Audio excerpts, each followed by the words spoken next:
Sounds like it's all good, so hello people of the internet. It is I, Soulrack Dragon here, back with more Fate Grand Order, where today we're going to be doing another section of Lostbelt 7. Probably just one, because for those watching this on YouTube in the future, or for those in the present, I'm pretty positive this is the last day of Old School RuneScape's leagues. And I kind of need to try and game as many points as possible. I'm pretty close. Admittedly, I am pretty close to being all the way for all the points that I reasonably can get, but there's still a few more things I can do that I'm going to be shooting for in these last few hours of the league after I'm done with the stream. But once more, or rather, for the first time today, please, if you're watching this on YouTube, be sure to drop a like and a sub so you can know when future parts of this come out, because these are going to be released daily. I'm going to try and hope that future sections aren't 8 arrows long, so that way we can, do more than one section per stream, but, well, who knows? I don't think we've had it like a 10 arrow long section, I think is what the end of Avalon LaFay was yet, so that could still happen. But without further ado, we're going to press the start of the fight. We're going to press the start button here. It's going to crash the software I'm using to bring FGO up on my computer. We're going to quit FGO, restart FGO. Yeah, good times. Good times. Like clockwork. This is like clockwork. Just need to wait for a loading screen to appear, or a skip button to appear, rather. And it did. So, all good. Over and up. Bit more over. There we go. Looks good to me. And it will ask if we wish to resume from start. Yes. Which should allow you to see this little animatic, or animation. Not really sure what the proper phrasing is there, but, I'm just gonna go with what I said. The animatic. Past the end. And I do promise tomorrow's stream will be earlier in the day as well. Not sure exactly when, but it will be earlier. I heard you were heading to Mictlan. That's what I was calling it, right? Mictlan. Yes. Got it. In one. I have some experience with the journey to the 7th stratum. Would you mind if I came along as your guide? I was hoping you would, Tapeu. I was hoping you would.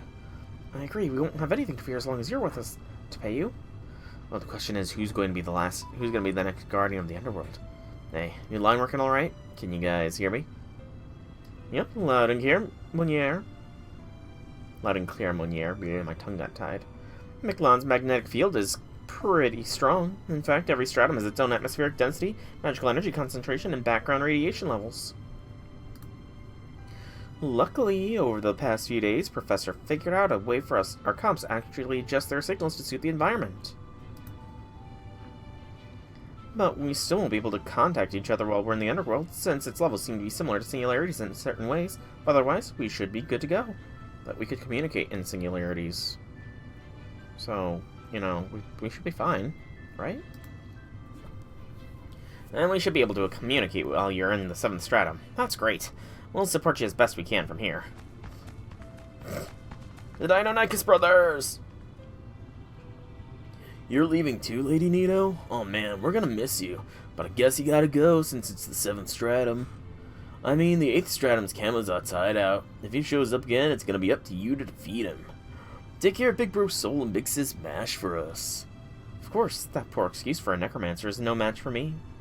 And once we conclude our business in Mictlan, we'll return to your city. It would be a shame to let this new fame go to waste. So when I get back, we're going to hold the Nitocris Cup we talked about last night. Whoa, I can't believe we're going to have another Kokta ceremony. Nothing can stop us now. I only beat Camazotz because it was essentially a bad matchup for him. I had a number of advantages going on.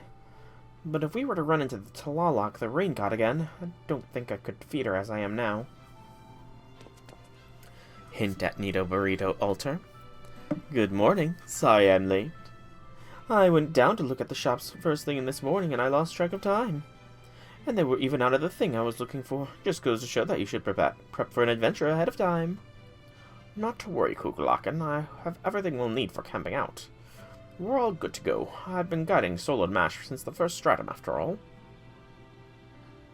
Then I guess I just need to come along for the ride. Good job to pay you. Of course, I'll do the best I can. But why would you sound so happy about this? Because you've never been proud of any of your accomplishments before. This proves you've gotten better at asserting yourself and showing us when you're serious. I don't know that I agree with that. You two wouldn't either, would you?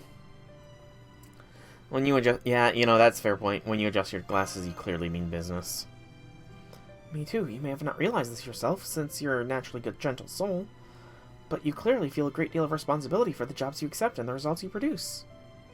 I see. Well, the thing with my glasses wasn't really meant to convey my emotions. I made these myself. They help me avoid looking upon things that I shouldn't. Still, hearing what you both had to say just now was wonderful. I hope I can remember this moment perfectly forever. Helps you not see things? Glasses are meant to see things. Tepeyu has a bad prescription. We need to have Da Vinci work on some glasses for him. Proper glasses. Okay, we should probably get going. It should take us around 2 days to reach the 7th stratum from here. We should be pretty safe with this lineup, but make sure you're all stay sharp on the road anyway. I need some drink of water.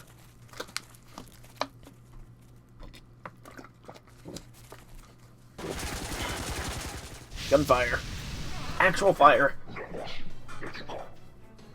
Oh. Found them. Kill the... I'm guessing human? That's my presumptions here. I wonder if we could translate like this could be a code or a cipher or something, and you could translate what was previously said.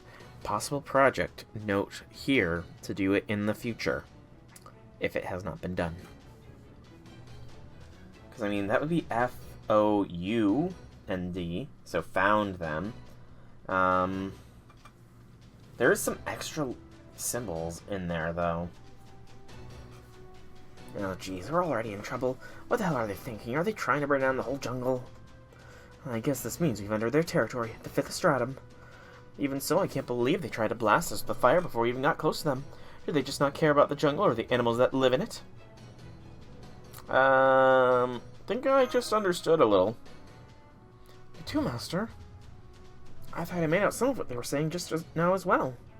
We may have all woken up at the same time, but the Aklamas language and how they exchange information must be changing rapidly.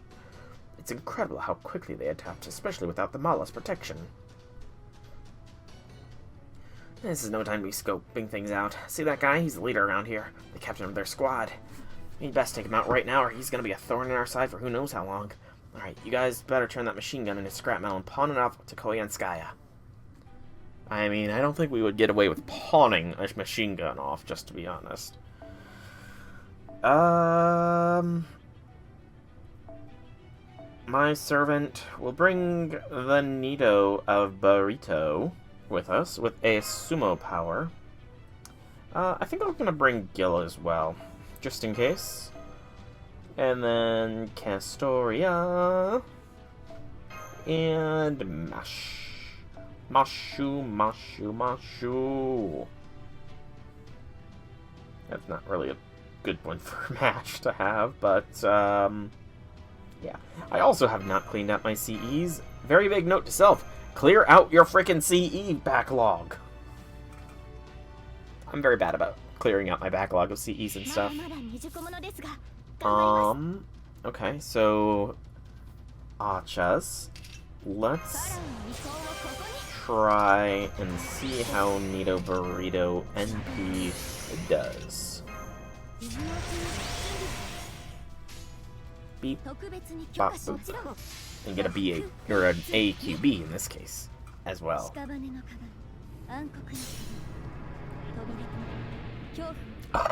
Excuse me. Hey. Oh, death.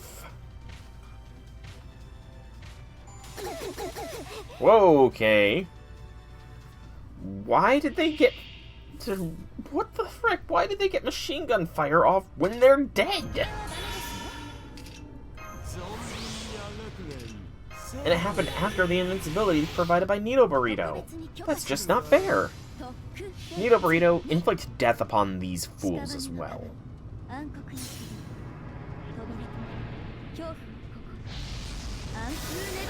Please. Yes!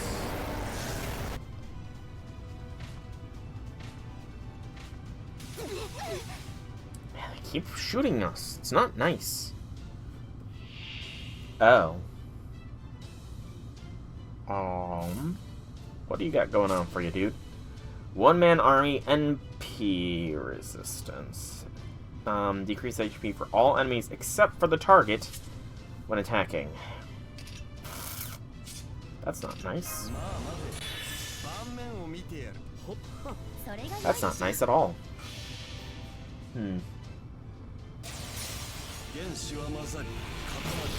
See how this goes.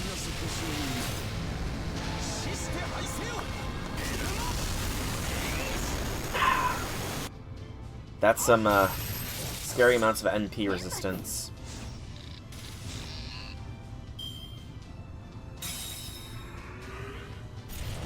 Scorpion Alias. It's 2 new effects. Oh, so that's what it means. He has an evasion. What the fuck? Defense. Ignore defense ups and deal damage. Evasion at the end of each turn. One-time evasion. That's stupidly annoying.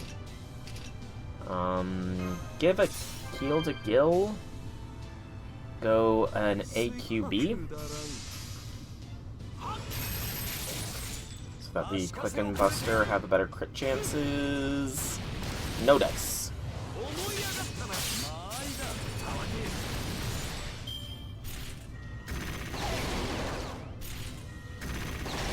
And we lose Nito Burrito, unfortunately. Mash, stand by for battle.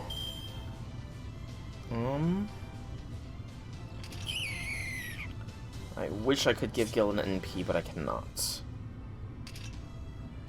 Mash, draw fire.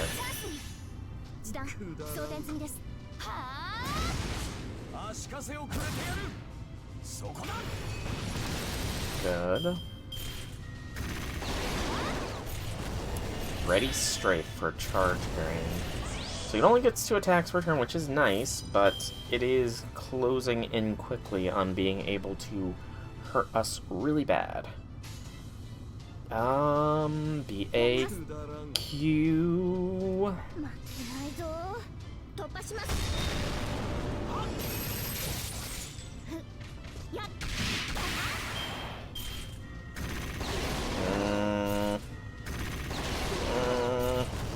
We're fine. Okay, we've got this.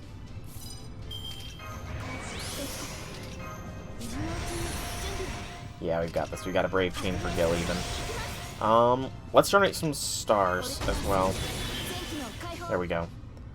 Beep bop boop. That should be good.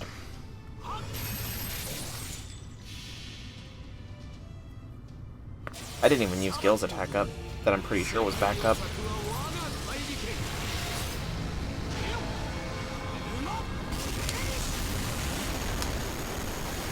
There we go. King of Heroes, everybody. The King of Heroes. Alright. Oh, stretch, stretch, stretch. I keep forgetting to read those item descriptions. Bit of a post story. I see there are cornfields around here, too. Of course, corn is considered the flesh of the gods. It's been modified to grow anywhere and everywhere in Mictlan. That's something. It's also one of the dino's primary sources of energy, second only to the sun. I still can't get over the giant corn beneath his arm wing thing. As luck would have it, we have an excellent harvest today. Tomorrow we will be entering the 6th stratum, the 3rd underworld. While I'm accustomed to it, the rest of you will be seeing the galactic sand dunes for the first time. The galactic sand dunes? So tonight I want you all to get plenty of nutrients and rest up for the trek across them. I also have some sauce Pico was kind enough to prepare for us from the stone border. It's butter, isn't it? You're putting that black water on our holy corn. It looks kind of evil to me. What exactly? It's called soy sauce. If you brush it over corn before cooking it, well, see the results for yourself. Roasted corn. Oh, Kukulaka, you do not have permission to do that kind of questioning, considering you are wearing assless chaps. Is what I'm pretty sure they're called. Whoa. That was a mind weirdness. Also, I like how it went from the one being on Mexico City there, over here to the... Oh, no battle node. Cool. No battle. Which means a lot of reading. Lots and lots and lots of reading. Oh, she enjoys it. Think she just ate more corn in one sitting than most people could their whole lives. She's a goddess. Kukulaka, maybe that's enough. You'll give yourself a terrible stomachache if you overeat. Then again, she's eaten 10 times her body mass in corn already, so maybe there's no sense worrying. All good here. To pay you another helping. I've been missing out on this tasty treat for 100,000 years, so I've got to make up for lost time, yes? Man, proper human history is just downright devious. You're recklessly crazy. Why would you invent something that makes corn taste this good? Do you want the whole world's supply devoured? Well, I won't let that happen. I'm a god, you know. If it ever looks like we're about to run out of corn for good, I'll do everything in my power to make sure we don't. Ah, so this is culture shock. Terrifying. It seems we have a new possible cause of extinction on our hands. I'll look after Kukulaka, so don't worry about her. Enjoy your after-dinner chat. She looks like she would be hissing there. Were those sounds not her moving, but her hissing as to pay, like, goes for the corn she's devouring? Dinah's never really cultivated much in the way of culinary techniques, so I guess this is all new and exciting for her. I'm glad the roast corn makes her so happy, though. I expected she'd like it, since she's humanoid like us, but it's good to get confirmation. You know, Da Vinci, it may be a little late to be asking this, but if Kukulaka is this Lostbelt's god, why does she look like a human and not like a dino's? Been wondering that too. Well, again, this is all sort of... Because, again, last section, Khan, Camazotz, undead were humans. They were humanoid undead. I feel like humans were here in Mictlan at one point in time. I do feel like that's the case. So maybe Kukulaka is a reminiscent of them. I don't blame you for wondering. Whenever humans imagine being superior to themselves, they usually think of giants or beastmen. Their tendency is to mix up the familiar human form with characteristics no ordinary human could possess. By that standard, you'd expect Kukulaka to look more like a dino than a human. Hear me, evil roast corn, your days are numbered. I swear not to rest until every last kernel of you is in my belly. Are we sure she's not actually a dinosaur? Don't have a trot. I understand how you feel, but that's not nice to say. Okay, I was hoping to gather a little more information first, but it seems like a good opportunity to move up our schedule and hold an emergency briefing. It's got to be kind of heavy for an after-dinner conversation, though, so be ready for that. After-dinner briefing. Woo! Why do we need an after-dinner briefing? Why? Alright, I'm not going to keep you all waiting any longer. I'm sure you've been wondering how about the origins of Mesoamerica and the Magecraft world, and why the 7th Lostbelt turned out the way it did. We should have discussed that at the start, so on behalf of Chaldea, I'm sorry it took this long to get to it. But while we maybe took the scenic route to get to it, the time has finally arrived. Are you ready, everyone? Are you ready, Soul? Then let's get this episode of Da Vinci's Mythology Corner started. First off, Soul. I believe Mash already told you about proper human history's Chichen Itza and the relationship between the Aztec and Mayan mythology, right? Do you remember what she said? Mayan first, followed by Aztec. Some stuff similar, some different. Very broad strokes, but since we're discussing this Lostbelt, I guess a basic understanding will do for now. Then, taking all that into consideration, let's go over our journey so far.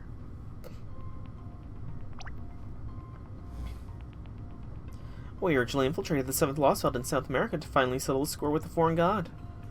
But after breaching the storm wall instead of the South American continent we expected to see, we found Pangea, the massive supercontinent that once contained all of Earth's landmass. Immediately after, the ground split open, revealing what I can only describe as a light we don't yet understand. That light struck the storm porter, sending it crashing down into this underground world known as Mictlan. Okay, if this is just going to be a recap, I'm not going to be trying to do any voices. As you'd expect from its name, Mictlan strongly refers to the characteristics of Central America rather than South America.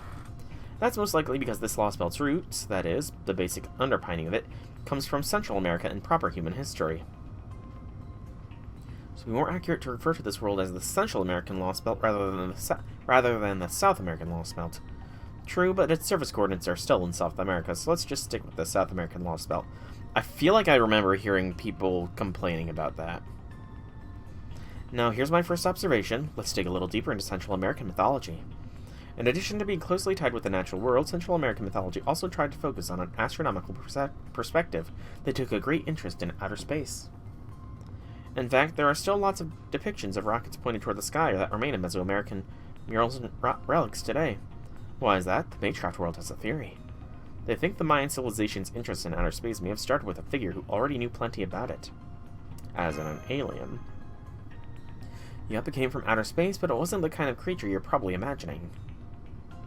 66 million years ago, during the 5th of the Big Five extinction events, an enormous meteorite crashed into the Yucatan Peninsula in Central America. The resulting shockwave is believed to have come from a massive heat wave which covered the entire planet, effectively ending the dinosaurs' time as Earth's dominant life forms. I understand that dinos are different from dinosaurs, and I've also been told their bodies are equally strong and durable. So if this event wiped out the dinosaurs and changed the entire ecosystem, it must have been quite the disaster. Yep, the earthquake created by the meteorite's impact exceeded a magnitude of 11, and the resulting tsunamis were easily over 300 meters tall. Recently, some people have come to believe that another meteorite landed in West Africa at around the same time. But either way, there is no question about the impact on the Yucatan Peninsula. There's just too much evidence of it. There's the 160-kilometer crater along the peninsula. Iridium, a rare metal, was discovered there too. And above all, the enormous underground cavern that was clearly formed by a meteorite impact. You see, there are lots of springs called cenotes in the Yucatan Peninsula. They're essentially very deep pits with groundwater bubbling up at their bottom, which made them crucial sources of water. And one of the reasons these cenotes formed in the first place was the result of the changes the meteorite impact had on the bedrock, which explains why so many of the cenotes are connected to each of the underground like an ant colony. See, this means there must have been a massive underground world running between the Yucatan Peninsula as far back as 66 million years ago. For the people living there at the time, the underworld of Xibalba, the Mayan mythology, was also very real. Over time, this underworld myth was brought into Aztec mythology as well, where it was reborn as Mictlan.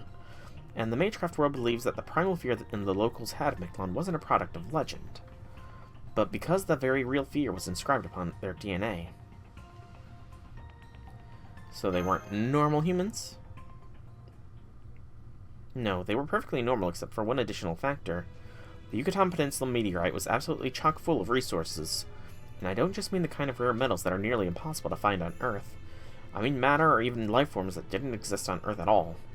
What I'm saying is that aliens arrived on the same meteorite that hit the Yucatan Peninsula. Seriously?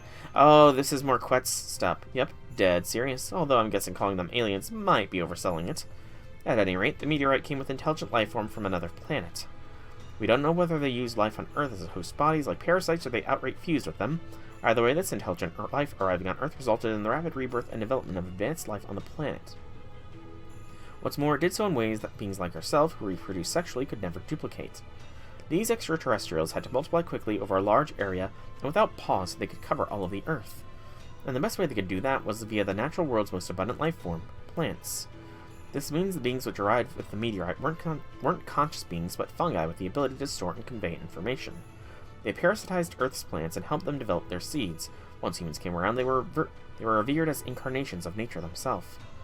Those are the roots of all Mesoamerican gods. They would attach to just about anything and lend their power. At times, they probably appeared as natural forces themselves. Sometimes, I bet they used animals as the host bodies. Other times, I wouldn't be surprised if they used humans. In time, the people who would eventually form the Mayan civilization were born. Those who were most compatible with the fungi became priests, kings, and sometimes gods. So basically, in the Magecraft world, it's believed that these fungi, which gave the Mayan people their visions of outer space, the fungi's homeworld. So these aliens, these visitors attached to the meteorite from the sky 66 million years ago, were the origin of the civilization's gods. Quats. Da Vinci, when you say fungi, are you talking about the mushroom we know today? Well, recently there have been theories that all fungi on Earth not only share a common language, but that they also communicate through their own underground network, a topic for another time. In retrospect, calling them fungi may have been misleading. They more closely resemble the roots of a plant than anything else. Imagine microscopic life forms that operate entirely via nerve tissue, and you have the right idea. I'd guess they look a lot like living filaments. Anyway, while these fungi or plant roots, or whatever you want to call them, were able to store and convey information, they weren't able to achieve conscious intelligence on their own. It may sound bad, but in many ways they were like a virus that needs a host body to survive. I think that by attaching to a host, these beings were able to advance that host species and secure a livable biosphere. A carrier of the gods. I've heard there's a family in the Mage Association who's been watching over mystic fungus from the Age of Gods for generations. Is it the same kind of thing? Yep, the origins may be different, but the carriers of the gods followed the same logic. The result is humans infected with divine blood who can manifest mystics from the Age of Gods here in modern times. It doesn't get much rarer than that. In Aztec mythology, Quetzalcoatl and Tezcatlipoca often appear as humans despite being gods. But if Quetzalcoatl was actually god filaments, using the king of that age as its host body, then it all makes sense. Excuse me. First, these aliens attach themselves to plants, which cause plant life to flourish. This resulted in Central and South America's massive jungles and rainforests. Then, they used the plant roots spread out underground as a nervous system to cultivate all around the world. Over time, they noticed the emergence of humans, Earth's prime species, and oversaw the end of the Age of Gods. When these beings' own time ran out, and they accepted they would never return to their home in outer space, they decided to entrust their hopes and dreams to their children inhabiting Earth's surface, humans. And that is the story behind the Mayan and Aztec civilizations. Their mythology still remembers Earth's Big Five extinction events, yet doesn't portray them in a negative light. It's a mythology focused on the rebirth of a species, filled with the will to overcome even the worst world-ending disaster. They accepted extinction and worked to overcome it. Cougar-Locken is asleep now, so I overheard your discussion. If I understand you correctly, Da Vinci, you're saying that humans' history diverged based on the species.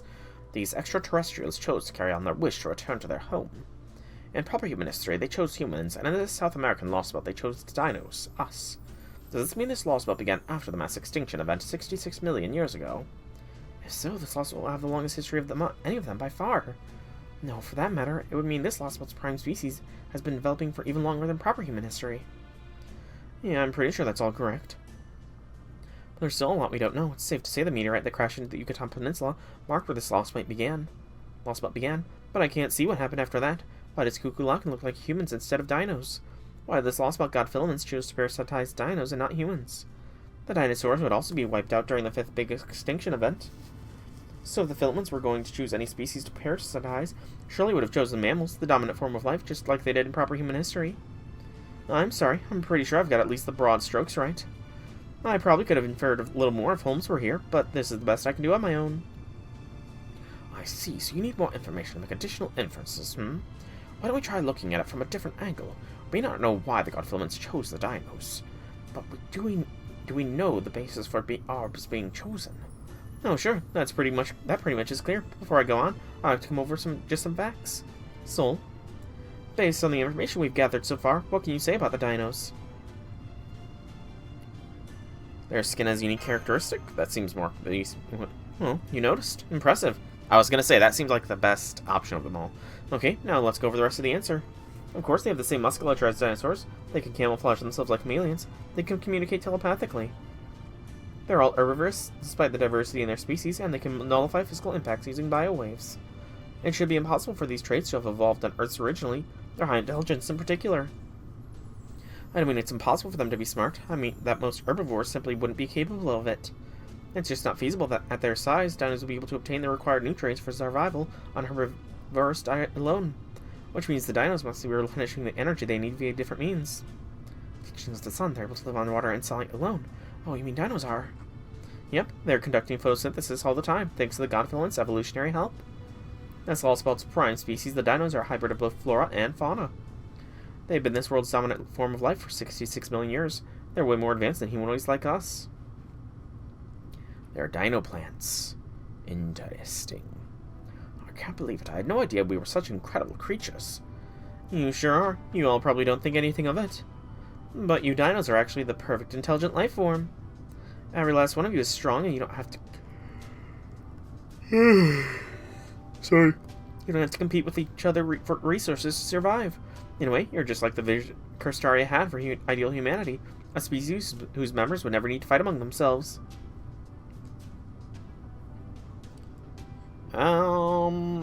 Weird statement. Yes, Kurstaria's goal wasn't a pipe dream after all. The ideal species you hope to see exists right here. And the fact that they're all so kind like Tepehu makes me so happy. But they've also stagnated.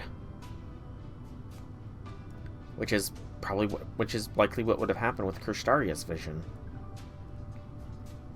That being said, even though I can make an educated guess about the meteorite hitting the Yucatan Peninsula being the branching point for the South American Lostbelt, I still have no idea why it ended up with this unusual structure.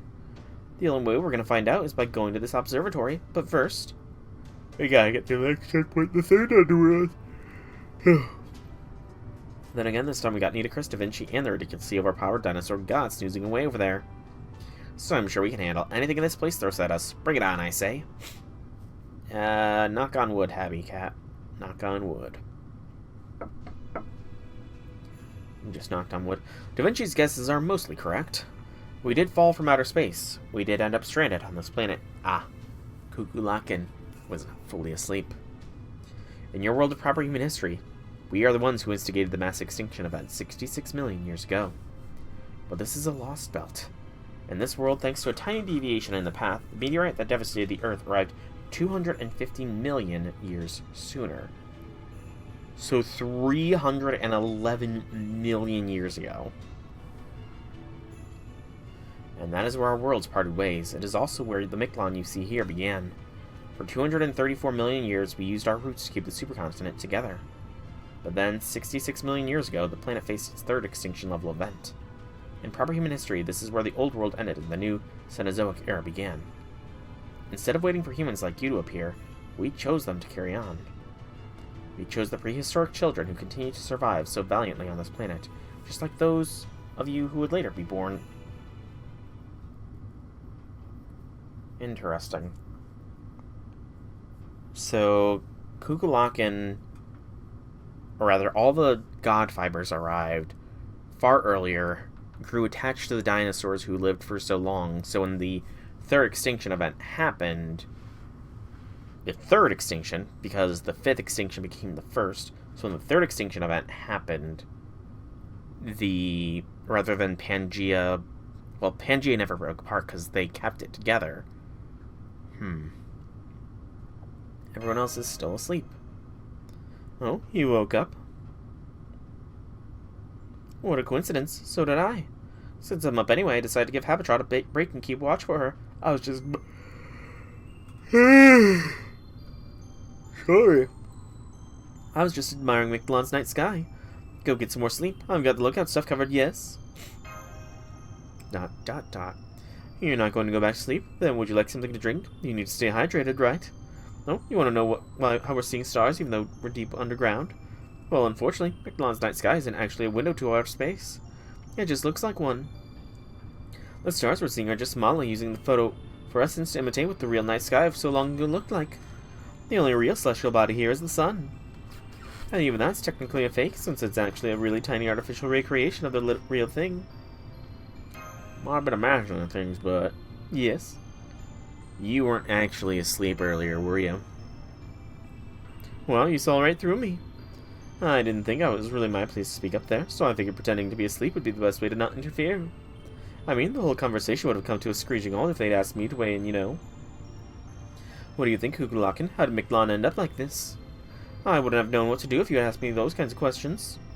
If you asked, I'd have had to answer, and since I can't lie, well, I decided to pretend to be asleep and wait until the storm passed. So you have some secrets, then. Oh, but you kept something from Da Vinci, too, didn't you? There was a moment you could have pointed out that she was wrong, but you chose not to say anything. Why is that? You already know whose dream it was you saw when you were back in Chichen Itza, don't you? Is it because you didn't want to interrupt, or is it because you realized I was only faking being asleep? And you knew instinctively that if you spilled the beans, I'd kill you.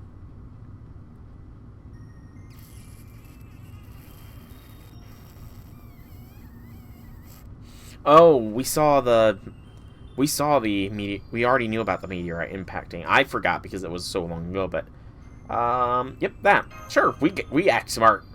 Really? Well then, you were dead on. If you told everyone, you'd all be gone now, cornfield and all. Anyway, that's enough joking around. You guessed right.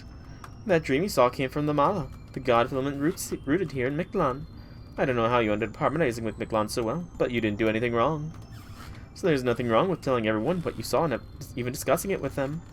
But there's a pretty good chance that doing so would expose certain someone's thoughtless misdeeds. But I guess she will have no one to blame but herself for that. I don't remember much from that dream. Just saying that to not get murderized. You mean you forgot what you dream almost as soon as you wake up? Are humans just like that? Oh man, now that I think about it, I'm the same way. I thought I was the only one who was so forgetful. Okay, I'm gonna say goodnight again. Oh, just chalk all this up to a dream and forget it when you wake up. I mean, don't worry about anything, I'll be keeping watch all night. Alright. Back to bed. So yeah, Kukulkan might not necessarily be fully on our side if she's willing to threaten us like that over some secrets. She's definitely going to be the final fight of this Lostbelt. For sure. Kukulkan, final fight. Anyways, battle node ahead, so get ready for a quitting of FGO! Quit FGO, relaunch FGO. Move FGO. That should be good. Perfect. I really wish that I would not have to do this, but I do. Which sucks. At least it's only LB7 that this has been a problem for. Only LB7. What is the third level of the underworld like? It's a strange place, permanently covered in the darkness of night.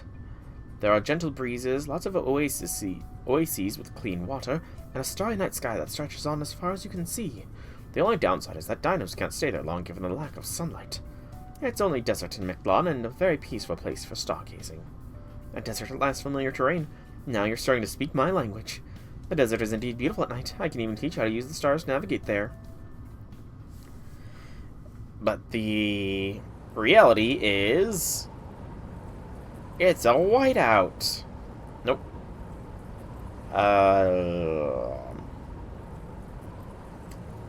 Huh.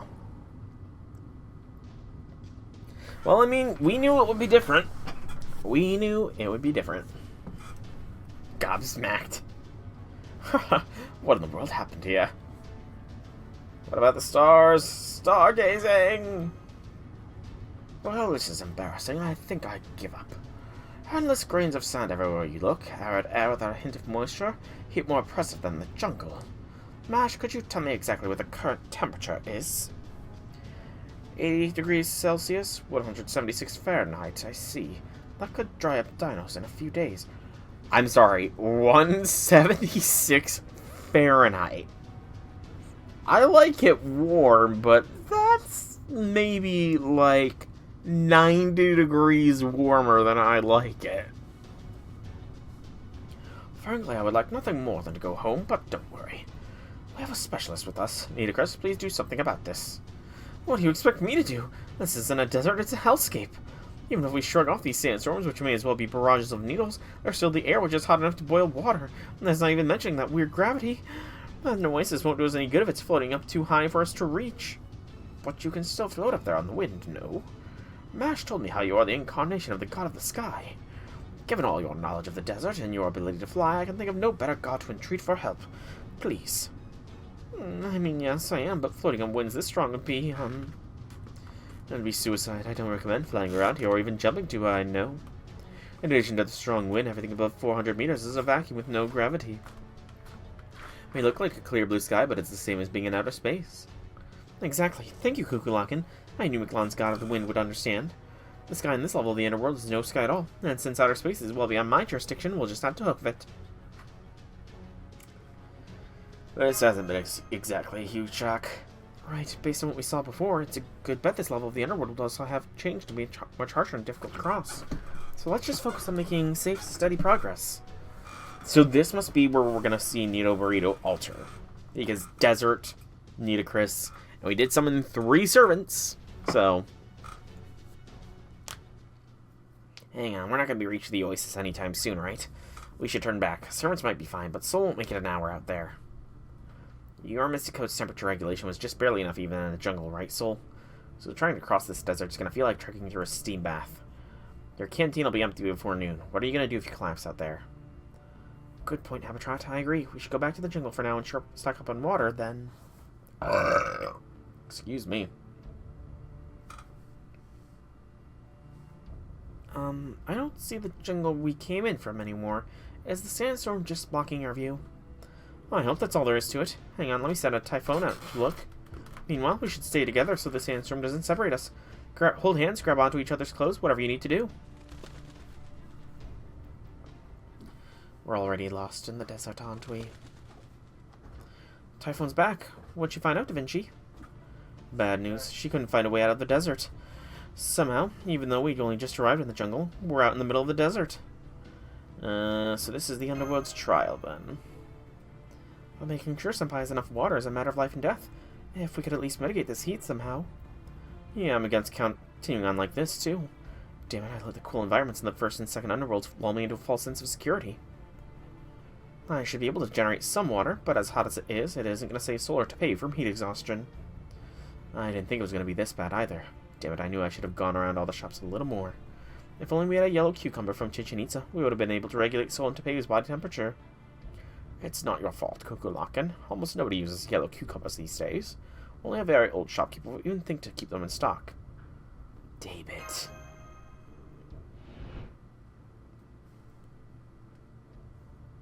Did he give us one, or did he just take some for himself? He gave us some. That's what you're talking about? Thank you, don't mind if I do. Aww. Tepeu! I'm sorry, truth be told, my mind reached its boiling point some time ago. Tell me, Sol, where did you get that? Out of shop. I got enough for both of us, though. Thank you, don't mind if I do. Ah, what vitality, what energy. It almost feels like ice is moving through my veins. Normally, being out here would be suicide, but just now I feel incredible. Go on, Sol, try it. Don't have to tell me twice. You ate it as well. Are you sure it's safe for humans, Senpai? Tastes like a natural ice cream edible work of art. What the? So it's a cooling fruit or a vegetable that's helping people beat the heat, similar to green cucumbers. It did look pretty good. It's a shame you only brought 2 of them. This is perfect. With the yellow cucumbers that good, you won't need any water for the rest of the day. Thank goodness you managed to find such a well-stocked shop, Sol.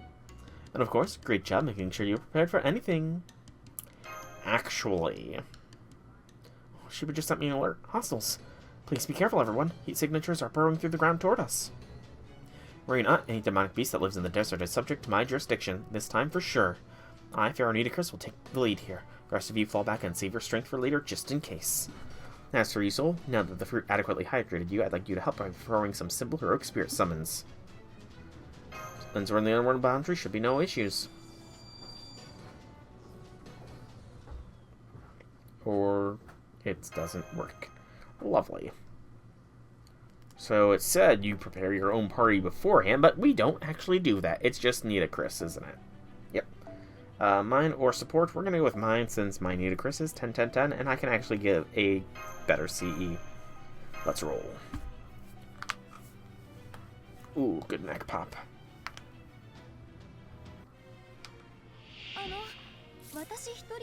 Okay. Sand insects. I don't remember what these things are from. What Lostbelt or Singularity or whatnot. I don't remember. I need to conserve NP. So it's looking like... unless these... no, these things must be new entirely. so I can wipe the floor with these insects now. NP whatever the next wave is, hopefully at least. And then I should have enough to do another NP.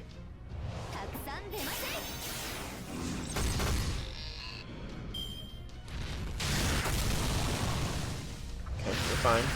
Sound of wriggling. Oh no, not terror. I can't cleanse that either. Generate some stars should be prioritized, just in case. So NP is set. So whatever be next. 200% NP as well. So we activate the inflicted death proc.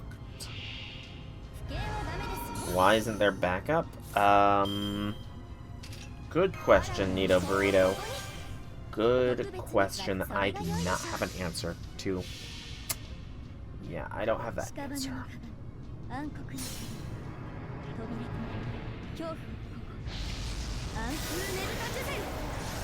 It's fine, though. It's fine. We got the death proc. That's good. We have the second skill to get us a full NP for... Oh, shit. Oh, shit. How long? 5 turns. But...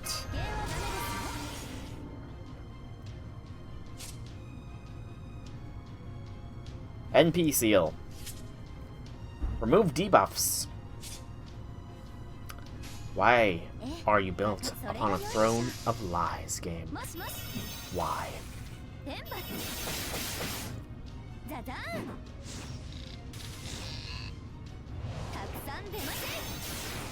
Built upon a throne of lies. And now you're nullifying the ability to buff myself. Lovely. Simply lovely. Heal. I said heal. It's not the biggest heal, but it's a heal all the same.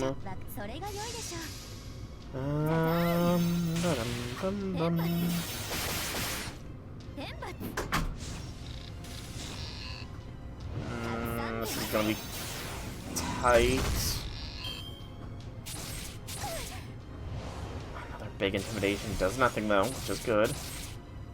We have a guts for this turn. Keep up with the BAQ. The guts will only survive us this turn unless we get the kill. We don't. Good crit. Okay, if we can... So the guts keeps us alive. And now... Let's do this. Oh shit, I forgot we had nullify buff on. Damn it! Okay, as long as we crit on at least one attack, we've got this. We got it. Whew! That was close.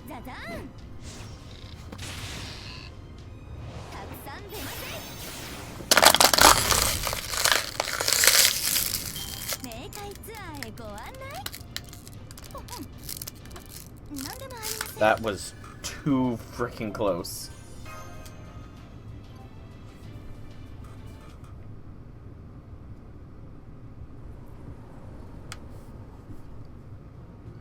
Were you trying to kill me? Because if I'd been anyone else, you'd have succeeded.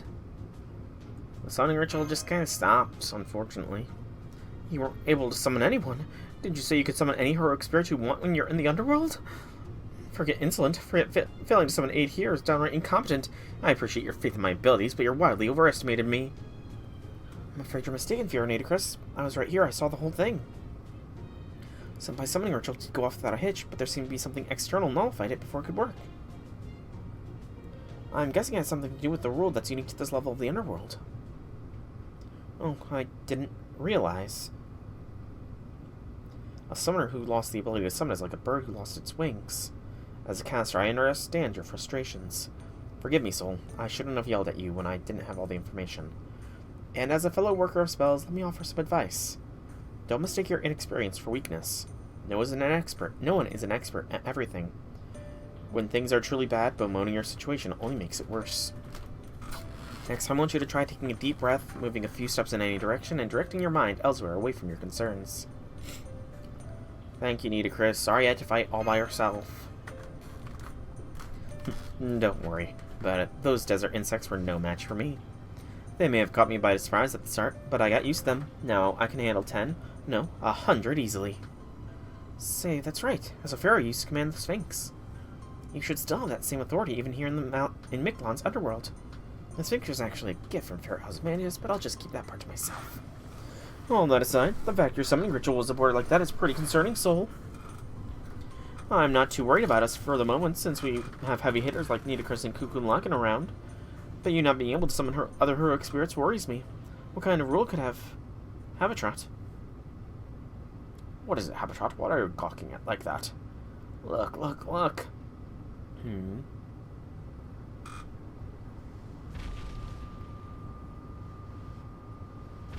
Giants. Giant legs too close for comfort. Lovely. Yeah, I see them too. Those have got to be the legs of some crazy huge creature. With toes that big, the whole thing must be something like 60 meters tall. It's the same size as Protea. Damn it, we need to hide fast. But there is nowhere to hide. Everyone, gather on me and stay low to the ground. I'm going to try and open my sacred garment. Oh, Alright, her little hat thing. Hey, Mordred, welcome, welcome, welcome to the stream. How be things? How be things? Who do you wish to time out, Mordred? Because that's what it is. Oh, wait, no, you're redeeming a timeout, so you get timed out. Let me see if I can't figure that out here. Not mod, not worn. Time out, Mordred. What's this? Why are you hiding us underneath your cloth? Shh, quiet. This is divine protection of the great Lord Medjed. As long as we stay put... Oh, shoot. I forgot that. Dang it, Mordred. You made me forget that doing that... You made me forget that that makes this not show up. But you'll be back in, like, less than 10 minutes at this point. I'm gonna keep your name thing open over here, though, just in case it doesn't work in bringing you back. Just in case. Resume from the start.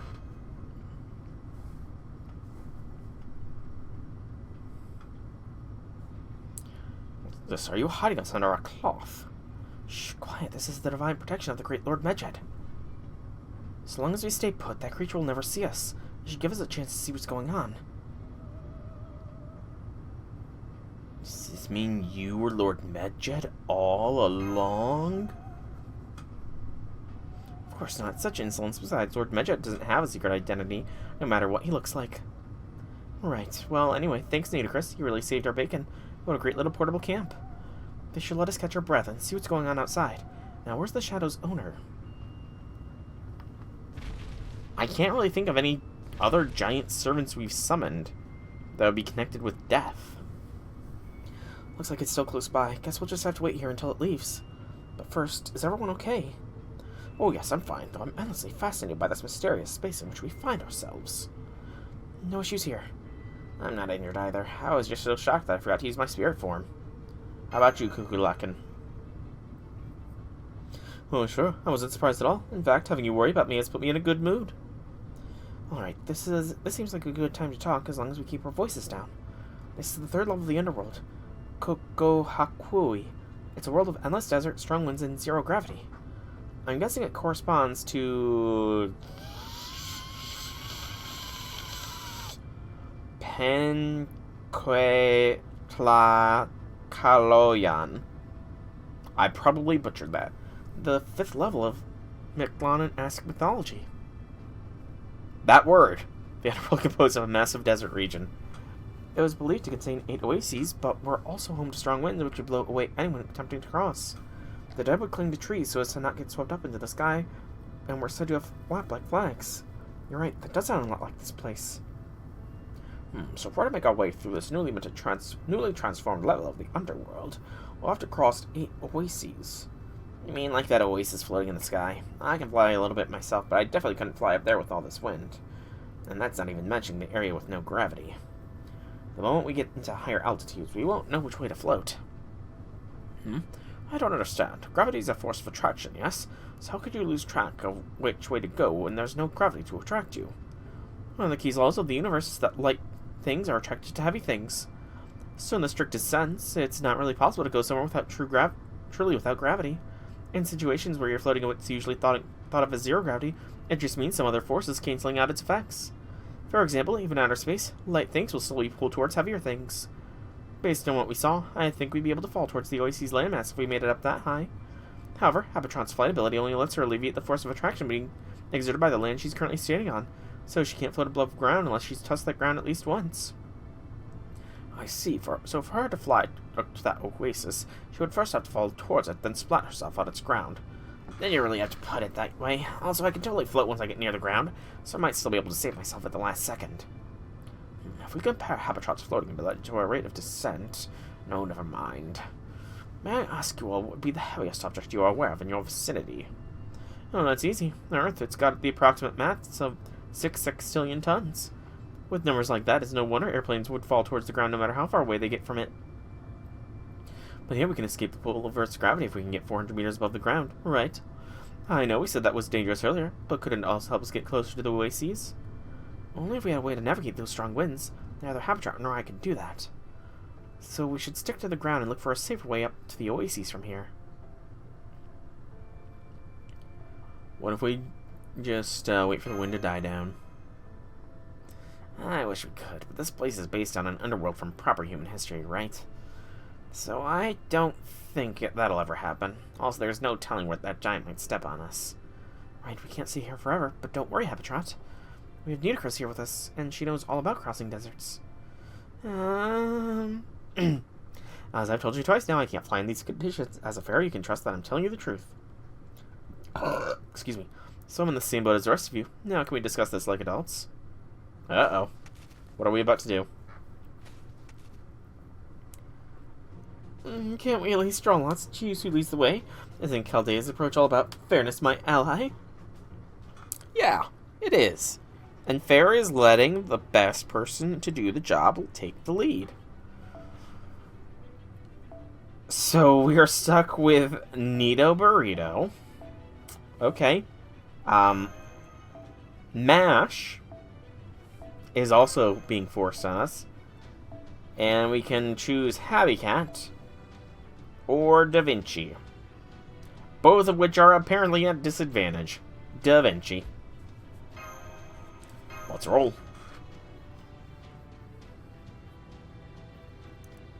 Archer and Assassins.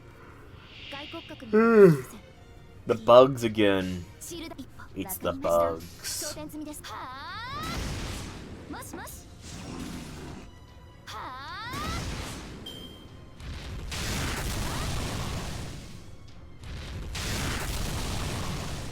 As long as they don't focus down Da Vinci, we're fine. Though I would appreciate them not focusing down my Mashu either. You sand insects, you. Good.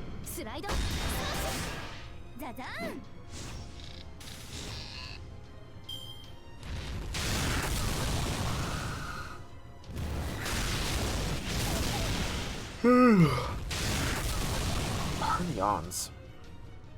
Bum, bum, bum. Come on, Nito and Mash. You got this. Yes. Good. Then, oh, shite. Okay, sealing Da Vinci's fine.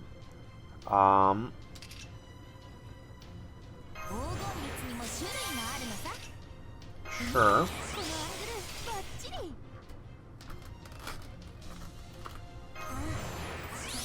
Good. Nito Burrito, I would very much appreciate an NP insta-kill here. Please, and thank you. The magic words, they have been spoken. The ancient pact has been evoked. Yes! That was lucky as frick. Holy cow, that was lucky.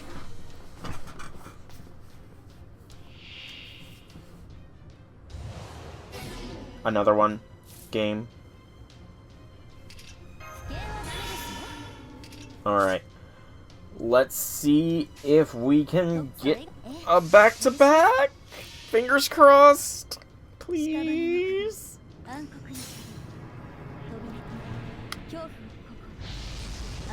Cover my eyes. Get better to see. I think I got it. Yes! I got it. Also, that looks like it's another either perma or 5 turn NP seal. Hey, Nito Burrito is Bond 9. Nice. She deserves it. Nito Burrito deserves that.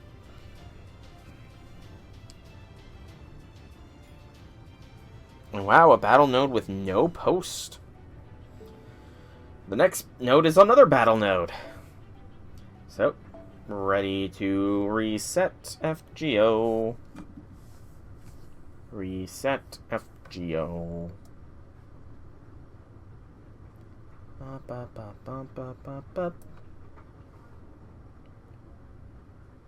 And good. Just flip from my perspective. There we go. And your timeout should be done at this point. Yep, this is the 3rd time you've timed yourself out, by the way, Mordred. Just making sure you're aware. Just making sure you're aware. That was the 3rd time you've ever timed yourself out with channel points. What is that? That didn't look like, insectoid. Yeah, it was indeed a 10-minute timeout. When it said, I'm looking at my stream chat, or not the stream chat, but my dashboard, and it says, Solrak Dragon timed out Mordred for 600 seconds. There, you see? These desert insects are no trouble at all. I think the timeouts get longer the more you time somebody out, so I don't know if you can be timed out again for a short period of time. There are just a lot more of them than I thought there would be, but I can still keep going. Please stop, you more than earned a break. But we're almost to the oasis. And we have to find the way up there before those giant demonic beasts spot us. You're one seriously hard worker, Anita Chris. I get it, I do. But you do need to rest when you can. You still have Lord Medjed's cloth, right? Now that we're in a safe area, why not use it? Otherwise, it's just going to go to waste. Absolutely not. One does not just casually call upon Lord Medjed's protection whenever. It is only acceptable when in times of great danger or opportunity. Otherwise, it would be the height of insolence. Anita Chris, please, you need to rest. All these battles are taking a toll on you. No, as long as we can't count on Soul's summons, I have to step up to fill the gap. I was the very first servant summoned to help with the challenges he faced in this Lostbelt. And I was still unable to protect the border. I suffered a shameful defeat at Tlaloc's hands, and I couldn't even take part in the mission to Mexico City at all. I need to be useful or I will have been chosen for nothing. If I give up now, we'll never be able to face the other 3 servants who were thrown out into Mictlan when they were still being summoned. Oh, there's 3 other servants. So, that means that it's not Nito Burrito that's going to be alterized here. Hey J6, welcome to the stream. Happy things, and rest is needed. You are not going all infinity on me, are ya? Hey, I get how you feel, but none of that was your fault, right? Really, if anyone's at fault, it's that thing that attacked the storm border when we first got here. If that pillar of light hadn't knocked the boar out of the sky, we would have had Bertha and Benny and fighting alongside us this whole time. Pillar of light, this is the first I'm hearing of that. In fact, I've never heard of the story of how the border crashed, either. What in the world could have... No, what sort of violence could have possibly destroyed such a wonderful ship? Oh, right. I'd almost forgotten about that. It was totally Kukulaka, wasn't it? So, David, Tezcatlipoca, the foreign god, and ORT aren't our only enemies. We also have to worry about that pillar of light that almost split the border in half as soon as it popped up from underground. So I had to figure out exactly what it was and how we can handle it if it shows up again. Wow, that happened to you guys, huh? Gosh, I had no idea. Yeah, it was definitely Cuckoo Lockin'. She's responsible. It's all her fault. Dun dun dun. J6, you should know Infinity is a firm proponent of no sleeping. So, if you guys all need to sleep. The no rest, what is the word? The no rest agenda ends here. It is hereby my decree that you shall all get at least 6 hours of sleep every night. I don't know if you only saw the light giant once upon the surface, right? If it hasn't showed up again since, then maybe you'll just never see it again. No, it's not my fault.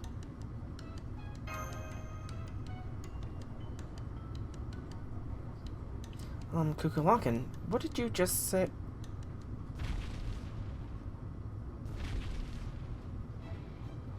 Never mind that now. That enormous creature is back, and it apparently brought sandworms with it.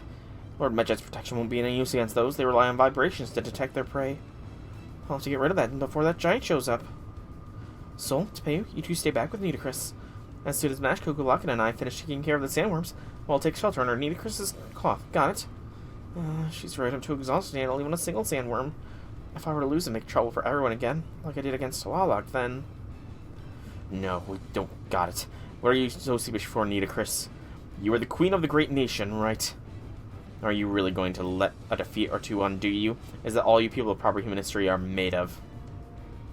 Don't be afraid to listen to your heart or say how you really feel. Besides, you haven't defeated 100 sandworms. Right, yes, of course. I don't need you to tell me that. Come on, Cuckoo Lockin'. Those sandworms are no threat. I'll defeat them and the giant all at once. According to this contract I'm looking at right here that finally went through, I do command all of you. Everyone that comes to my chat is mine to command. Once per year. The contract you signed by, hang on, I gotta think of a legitimate reason. You see, I can't show it. It's more of a metaphysical contract than it is a physical contract.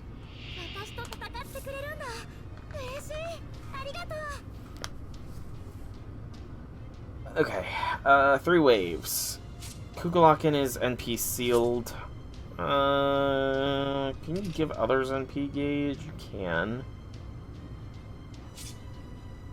How much of an NP gauge can you give Nita Burrito? Almost.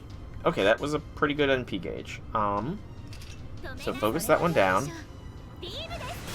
Okay, there is no contract. I lied. The paperwork hasn't gone through yet. There is no contract. Don't sue me, please.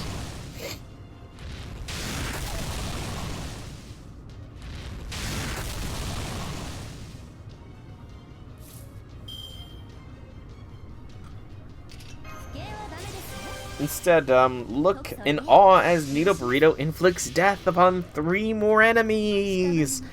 Come on, Nito Burrito. I need you.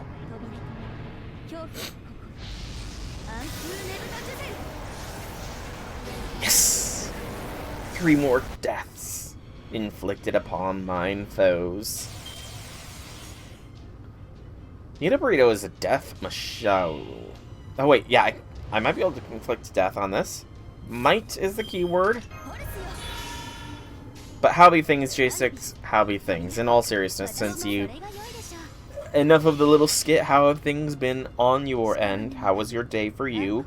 Is it as cold in the old northern... The USA's hat, I think is what the meme is? Is it as cold in the USA's hat as it is in the US of A?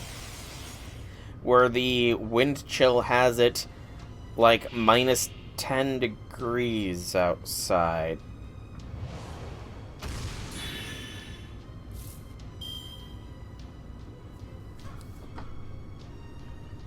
That is very weirdly modeled. Like, that is a distinctly 3D model in this game. You can even see it sort of moving a little bit. Huh. So they made a 3D model for this. Giant's like, I don't recognize what this is, though. So I couldn't say what servant it is. Mash. Yeah, the resources. It's time to go a-blastin'.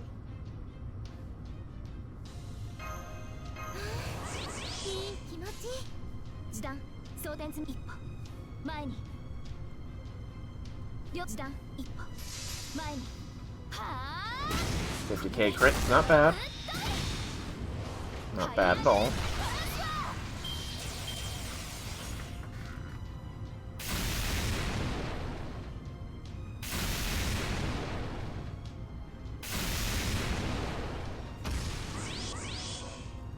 Everybody got evasion. Oh no, it got evasion as well. That's weird. Apply evade for yourself at the end of the turn. Medium chance. Okay, that is a very interesting skill there. BAQ. Minus 20 degrees Celsius. Translated to American. Minus 4 Fahrenheit. Ouch. That is too cold. I hate the cold. The cold needs to just go away. Cold, cold, go away. Come again no other day. I can't really think of more to say. Just cold, cold, go away. I hate the cold. But again, I also do not want it to be the 176 degrees Fahrenheit that they mentioned in this. Yes, I am a dragon. Thank you, J6. Thank you. You finally acknowledged that I am a dragon. Thank you, man. Thank you for finally coming to the realization and acknowledgement that I am a dragon. That is a huge step forward in development. Huge. You always call me a rooster, but you've now fully acknowledged that I am a dragon.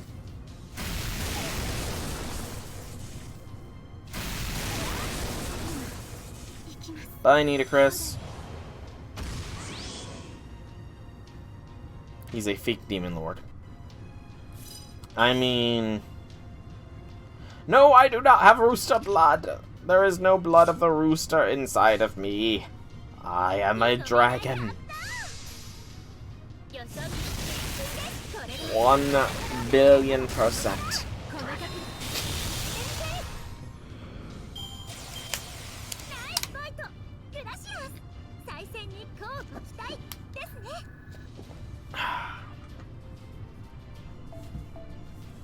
Delicious H2O.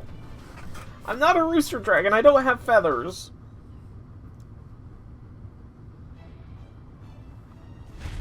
Did that leg just get split in half? It did. Huh? What the? Wow. The wind finally dying down? Looks like it, except we only defeated its leg. Maybe that leg was the whole creature, or an illusion created by the sandstorm. No, it was far too substantial for that. It was a real creature with a physical body. That much I'm sure of. My head is that of a rooster. No, you guys can't see my head. I'm a dragon. That's all you guys need to know. I'm a dragon. Mash Soul, have you seen anything like that leg anywhere else?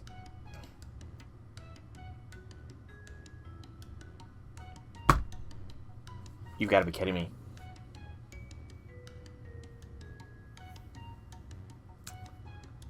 Was that Gugulana?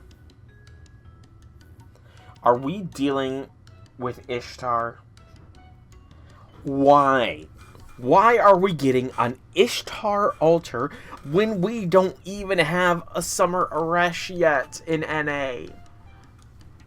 Ishtar does not deserve 3 variants before Eresh even gets her first variant.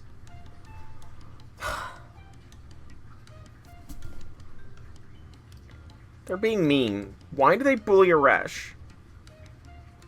Exactly, but she has everything to do with Gugalana. The second... Yes, but Gugalana. The swimsuits. The giant leg was the only thing that could manifest. I specifically remember it now because King Hassan inflicted death during the quest, which was like super hard to do. Because the thing... And it was a full break bar.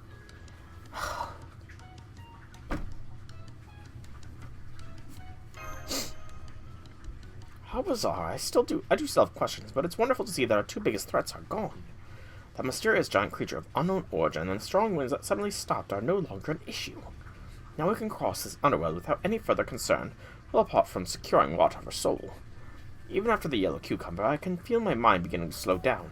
Let's hurry to the oasis. Water! Hang on, has someone collapsed over there? What is that thing? I've never seen anything like it before. It's fluffy, but it's also smooth and shiny. No, don't worry. It's also completely harmless. That much I can say for sure. There's another dinos here. Let's take a closer look. What the hell? That's not a dino, that's a human. And he's not wearing a mask, so he's not on lock level either. Though he is dressed kind of weird. That language. You're from proper human history, aren't you? Talk about ice water and hell. Speaking of water, could you spare me some? I know something that'll be worth your while. Oh, so he could die at any moment. Master, would it be okay if we gave him some of our water? Pour it into his mouth slowly. Yep, that is something you always want to do with somebody that is either starving or severely dehydrated. Introduce it to them slowly. It is. J6. It is Ereshkigal. This is Doomsid. I recognize that golden, woolly fur stuff anywhere. This is Doomsday. That means Ereshkigal is here. We are getting Ereshkigal altar. How did I miss this?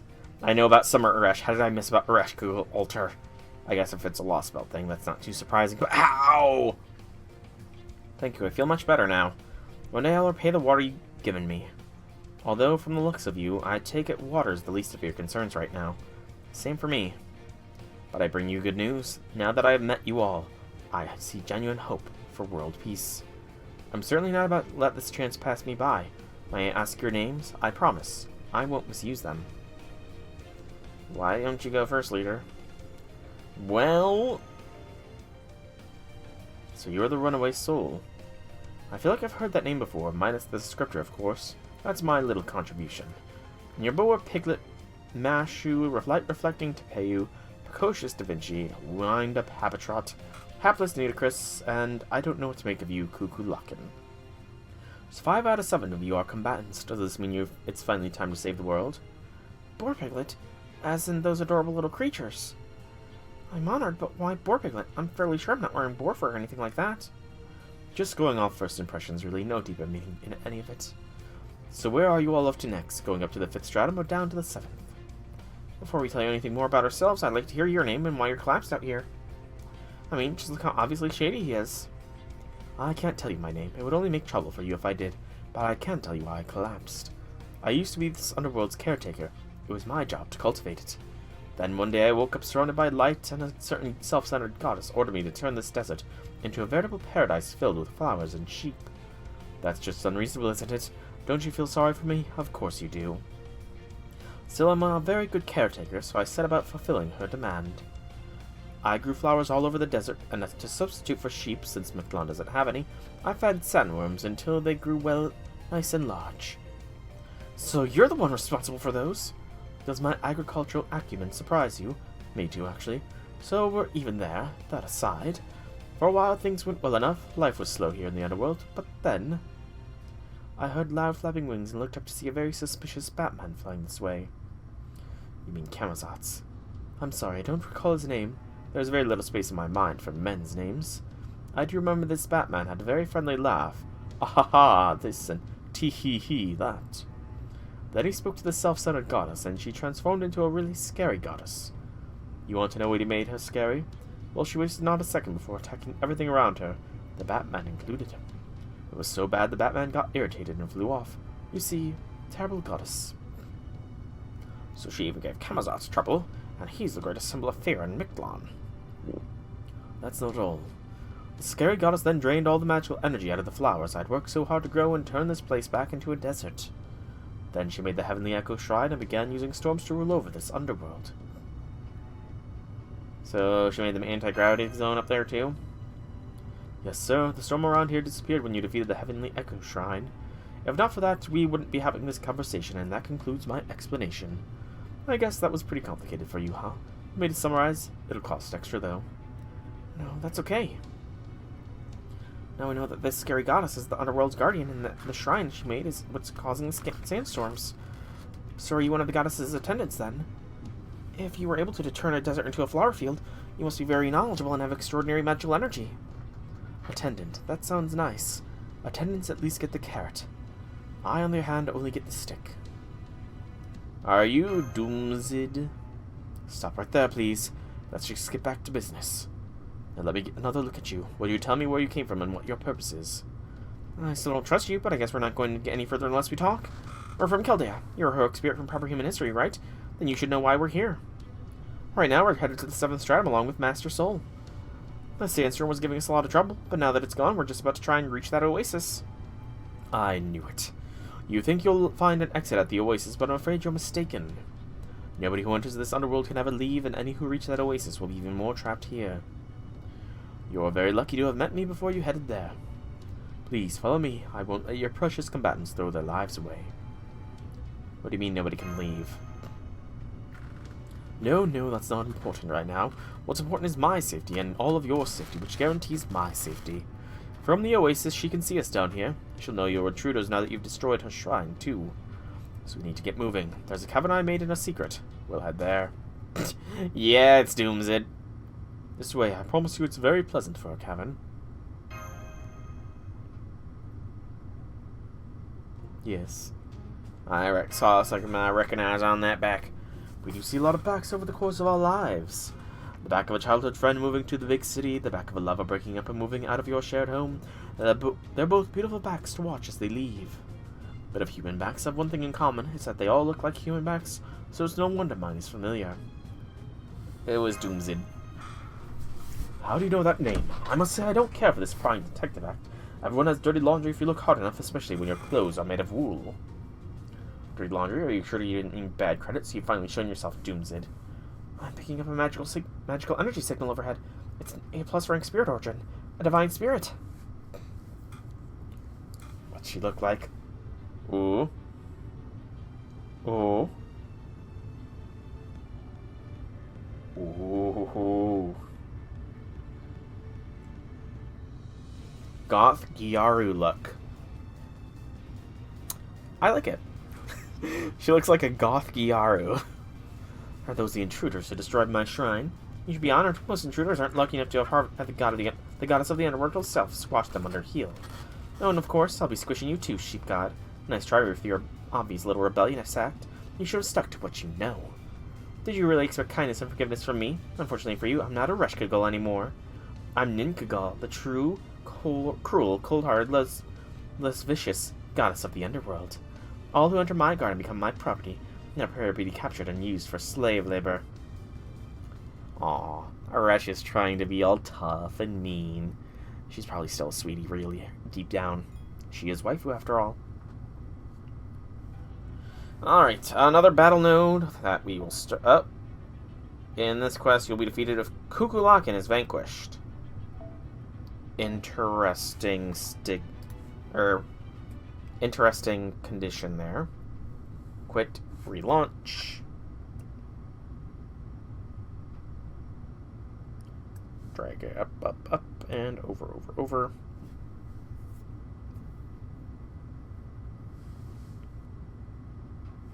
Good. Alright. Let's see what this node is all about. Resume from the start.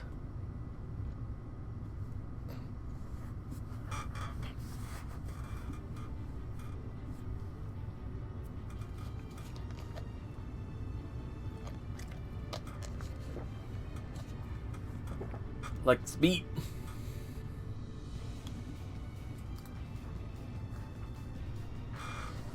The biggest figure in the Sumerian underworld.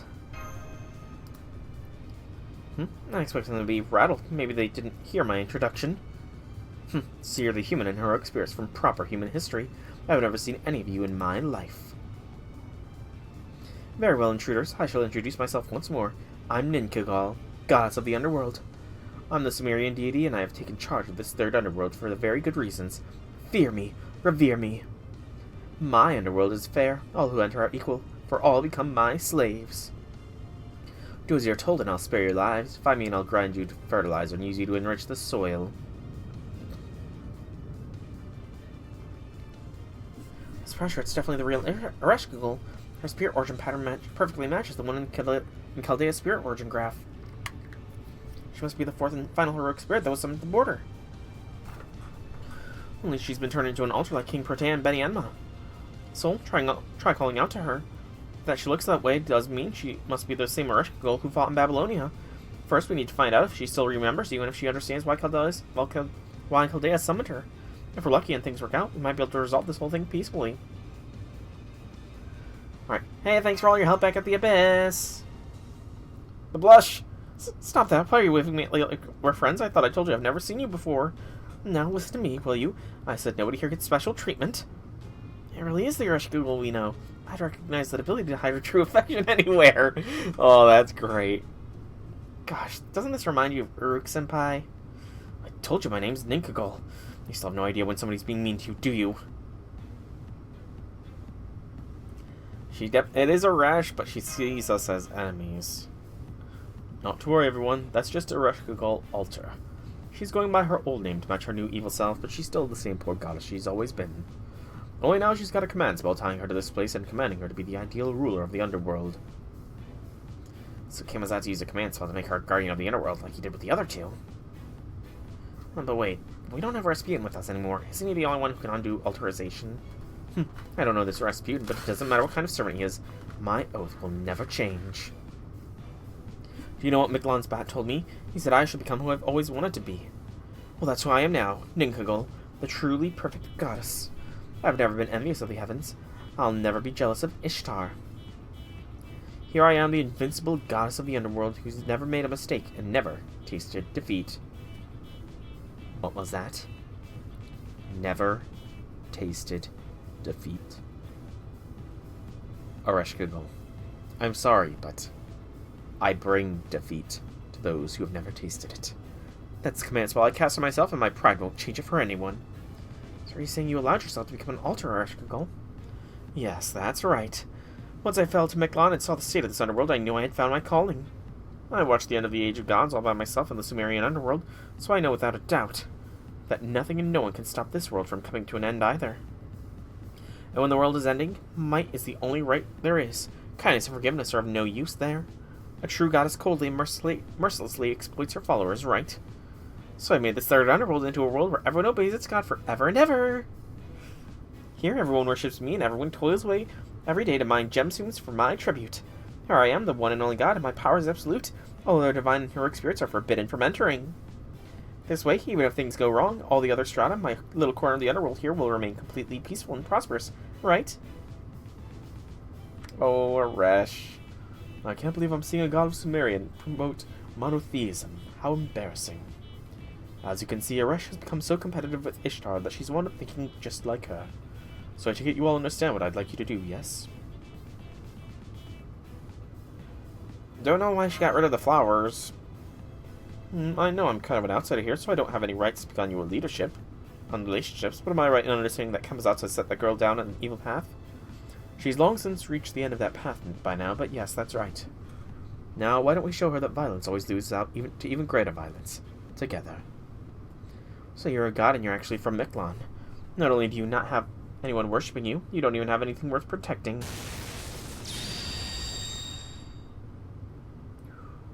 Oh, me like. Do you really think pathetic, phony goddess like you could ever defeat me? Fine, then I'll show you the authority of a god who's overseen the birth of a real civilization. Get ready, soul. It's time for you to learn firsthand how mighty and awesome the goddess of the inner world really is. She really does know us. She called us by name. Okay. Once again, you're not really giving me much choice here, game. I mean, I get that it's letting me select my variants of these servants, but still. I feel bad for all those level 1 MASH accounts, not only because their MASH is level 1, so you do not understand the glory that is Mashu, but also for the fact that their force supports these fights, which does not make them easy. Okay. So there's going to be more enemies summoned in. That much is clear. 2 break bars, huh? Alright.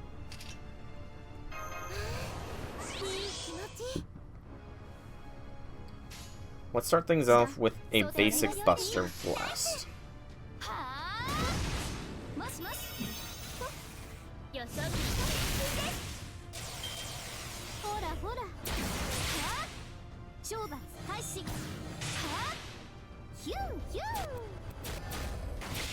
Given that these attack animations are the same, something tells me we're not getting a Rush Kugel alter, and that we're just getting a skin. Just something tells me that. Not needed that. BAQ to the game. 60k, nice.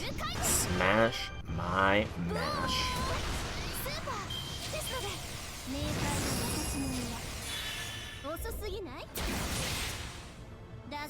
Main issue is any potential full charge here. We know we lose if Kukulakin falls, so let's get an invincibility on her. Let's get a guts on Nido Burrito. And sadly, I can't throw one on my Mashu as well. So we just have to hope her innate defenses will be enough.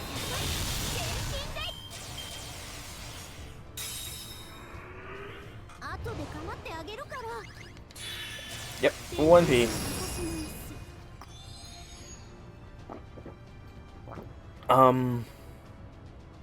Game. Hey,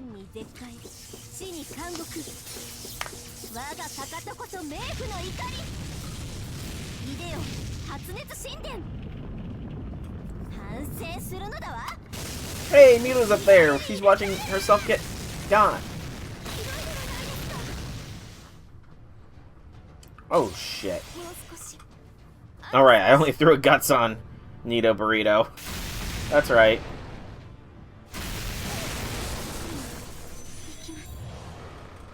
Mesopotamia drying up.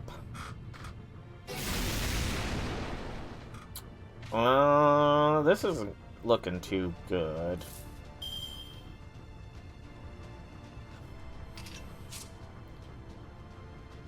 They might have endless guts as well. This is one of those fights where you're not supposed to win, isn't it? This is one of those fights you are not supposed to win. BAQ. Oh, yeah. I didn't even see that she had gotten a buff.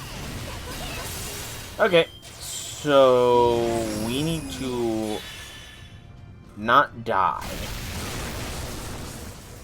To be specific, Kukulakin needs to not die. Because it did specifically say we would lose if Kukulakin goes down. So then everyone else must be the ones that need to die? Question mark.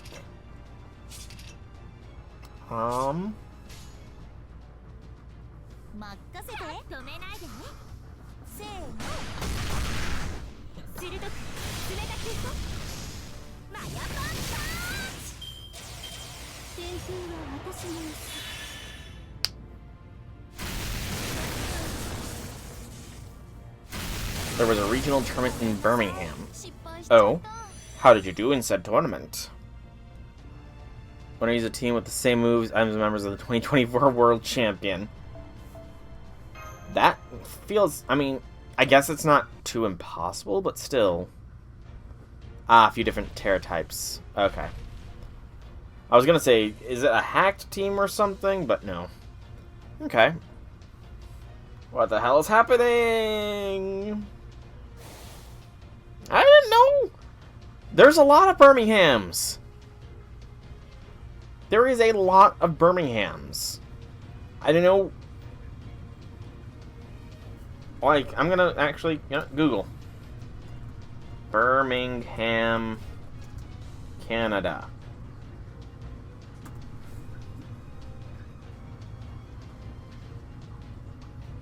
Yeah, Birmingham is an unincorporated community in Saskatchewan, Canada.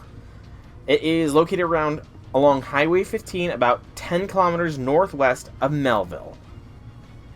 See, there is, in fact, a Birmingham in Canada. No, it's possible to make a team with the same and other mon, same sets. Yeah, I know. When you said it was the same, I thought you meant like they hacked in the same team or something, but gotcha. I'm following now. Hey, look out! It's taking everything unconscious to hold back one of these legs. Oh man, this is nuts. Those legs are freaking huge, and there's so damn many. Ah! Man, we've got nowhere to run. We can't even fight back. Is this what fighting the Demon God Pillars was like? No.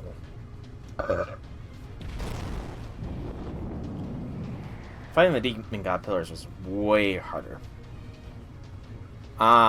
Wrote an article on their team, so that's probably why they knew. Compared to caring for Lord Osmandus' Sphinx, this is no big deal at all.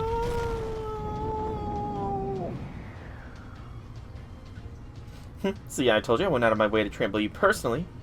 This is my boundless gorge, the Heavenly Echo Shrine. Ishtar used Gugulana as a divine beast. I don't need a divine beast that only goes around wreaking havoc, though. Terrible use of resources. No, all I need for my shrine are its legs, and as you can see, for the cost of a single Gugulana, I can command a bunch of its legs at once. What happened to your kind heart, Goresh?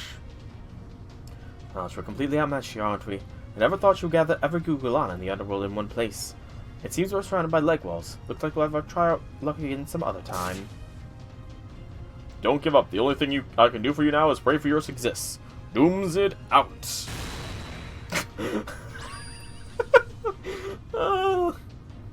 Oh, that's some fancy flying. Damn, he got away. If he's not pilfering my magical energy reserves, he's fanning the flames of dissent among my followers. Never mind him now. His punishment can wait. It's over, Soul. There's no escaping my Gugulana wells, but don't worry.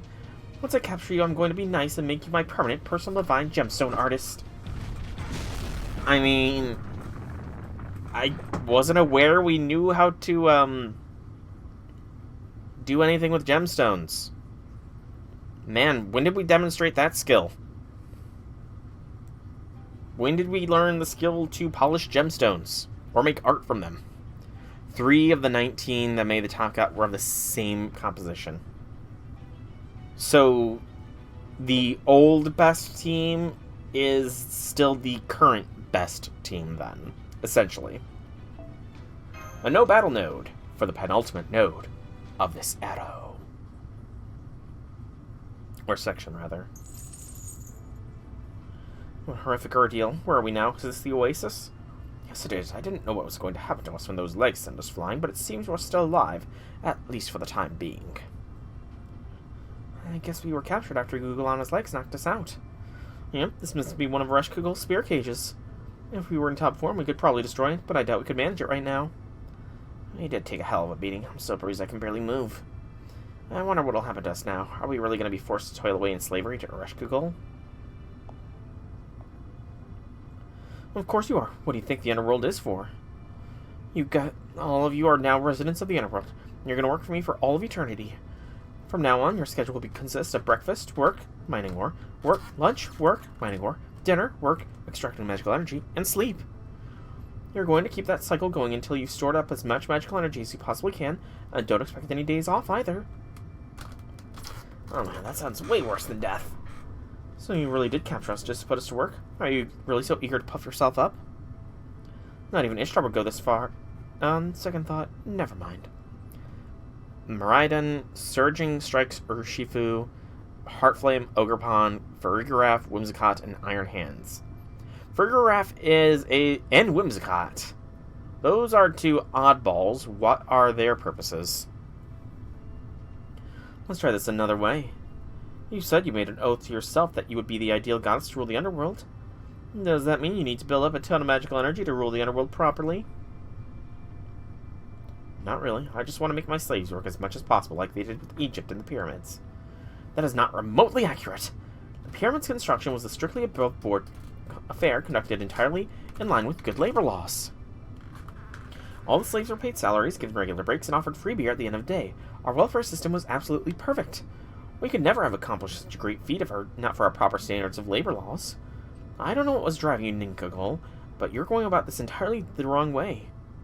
Is this how Sumerian gods conduct themselves? Hey, Sumer had good labor laws too. Even in my underworld, I was the only one who ever did any actual work. No, never mind that. This is Mictlan's third underworld, not Sumer. You're the one who doesn't get it, Nitocris. How long are you planning to protect this shell of yourself? You still don't understand why you were really called here. That was clear in our battle earlier here. What do you mean by that? You're Queen of the Underworld too. You should be able to exert every bit of authority here as I do. Not only did you fail to do so, but you didn't even try to challenge me for dominance. If you had been summoned to your own land, your own nation, then I could understand trying to maintain the image of your cult you cultivated during your life. But this is a foreign land, and a battle for all of humanity. You're supposed to be protecting the future, not your past self. You're saying I'm putting myself first because I haven't allowed myself to be altered like you have? Prankster makes it a fast tailwind setter and can use stuff like Fake Tears, Lower Spadef, and Light Screen to protect. Prankster gives +1 priority to any status moves. Interesting. Honestly, did not realize that. Authorization is just a means to an end. The real question you should be asking yourself is, what can I do? When I was still alive, my dream was to have an underworld covered in flowers as far as the eyes could see.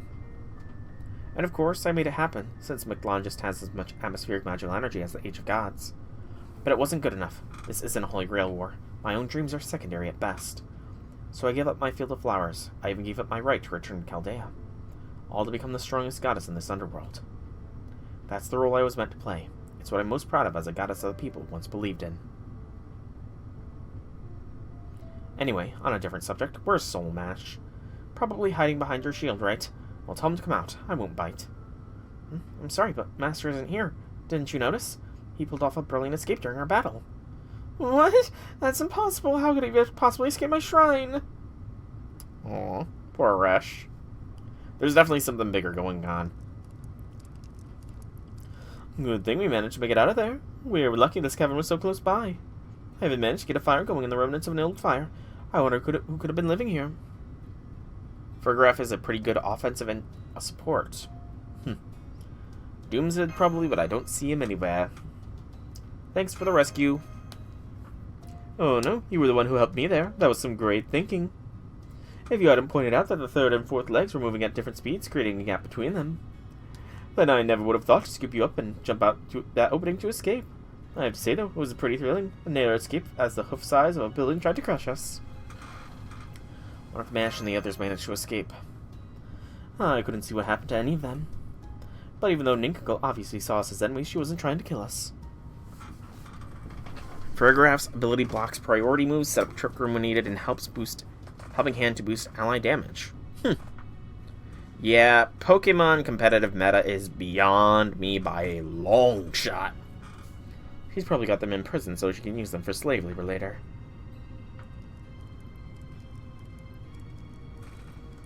Psychic Noise. Is that a signature move? Because I've never heard of that move before. I haven't been any help at all, have I?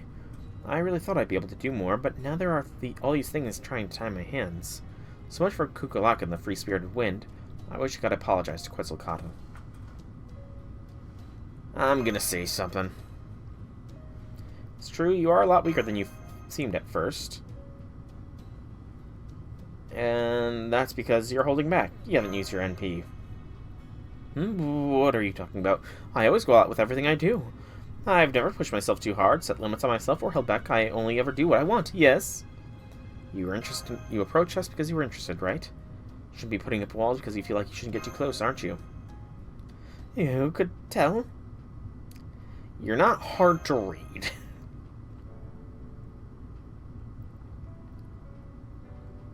Yeah, I won't get upset if you get serious. It was introduced in Scarlet Violet, and it's not a signature move. I guess I never really... I don't have any psychic types on my team, then. I'm trying to think about it. I don't think any of my teams had any psychic types on them. Are you sure you can trust me like that? I mean, I'm the god of the Lostbelt, and you're a human. And one from proper human history at that. Burn the on. 75 move that makes the enemy unable to heal. That is... what's the word I'm looking for? That is, evil. Wouldn't it be way more likely that I'm just pretending to be kind to you to get an opportunity to kill you? You'd never try to kill me. I can see from your smile you really mean it, but how can you tell I'm not a bad god? You're essentially the same as Quetz. Tells me all I need to know. I guess you got me there. Okay, I got it. No more secrets. Time to reveal who I really am and rescue everybody.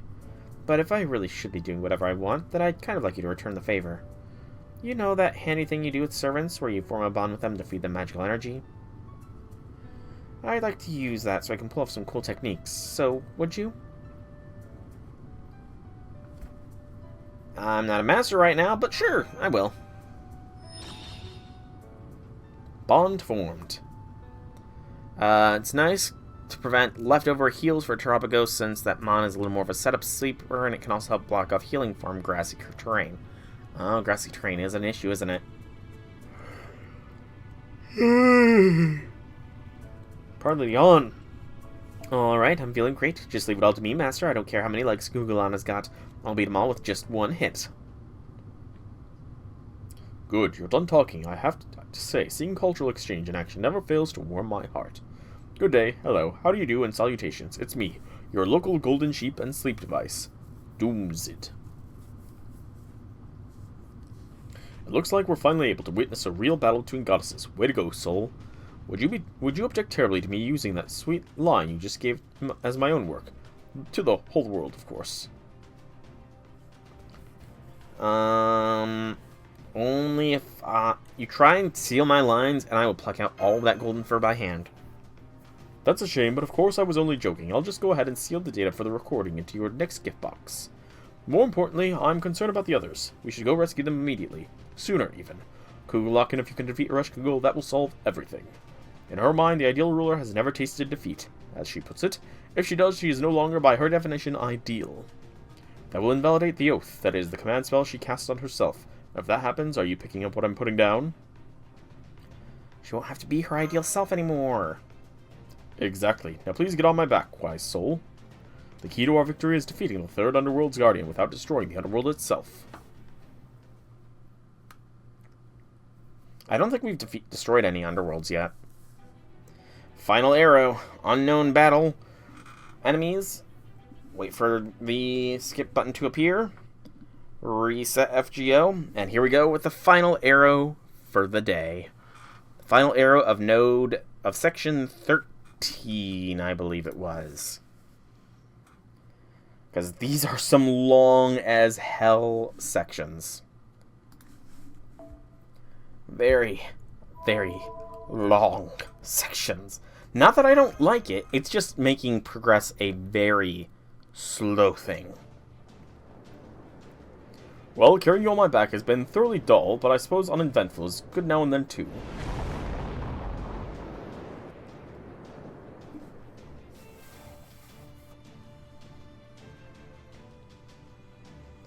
Alright, we made it through the anti-gravity zone without a hitch. I hope you're ready, because we'll soon be at the Oasis. Unfortunately, after I drop you off, Soul, I'm going to have to retreat to a safer area. I'm just sorry I won't be able to see how the battle unfolds. Okay, 3, 2, 1. Good luck.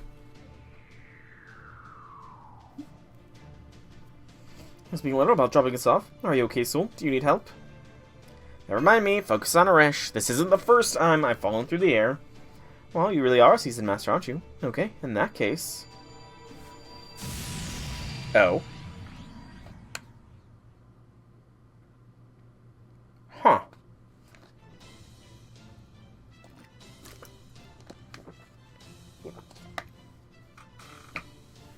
Interesting ascension.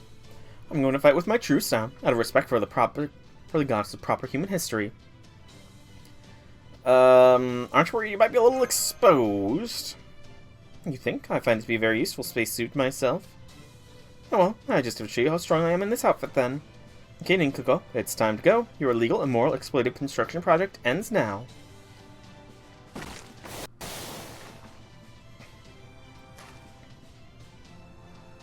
That's a perfect landing now.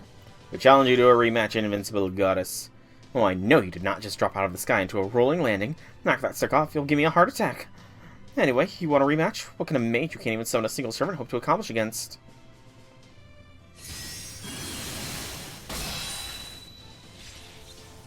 I see, now the goddess is your last resort, is she? Fine, she's 1,000 times better than a certain cowardly sheep. Fine, out of respect for your foolhardy bravery, I will accept your challenge. Come, my boneless gorge, heavenly echo shrine. If you really think you can get past my 6-legged divine beast, go ahead and try. Okay. Why are you giving me a choice? You are literally not giving me a choice, game. They need to stop giving you, like, oh, you get to choose your party before the battle when it is solo battles. Literally, the only thing they let you choose is your mystic code. I'll thrash them with everything I've got. Okay, she is no longer NP sealed either. Cool. Not gonna use it right away, though. BAQ. That was a hell of a first turn crit.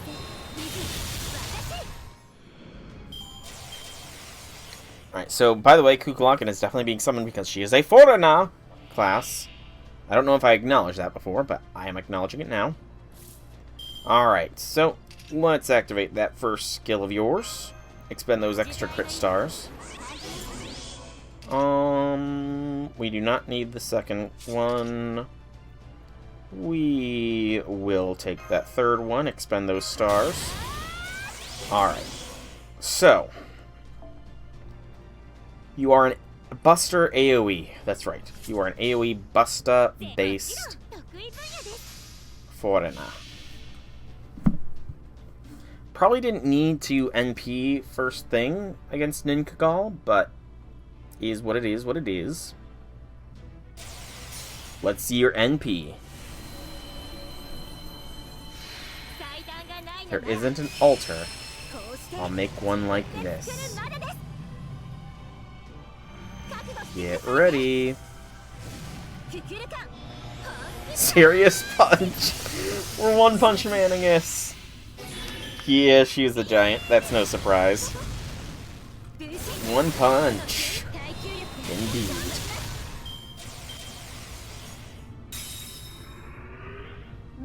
That was quick. Come forth. Oh, she was stuttering in her statement there. Suresh is nervous.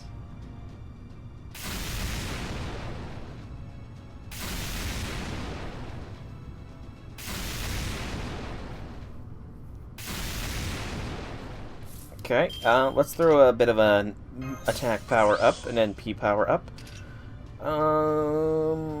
We don't need to do that.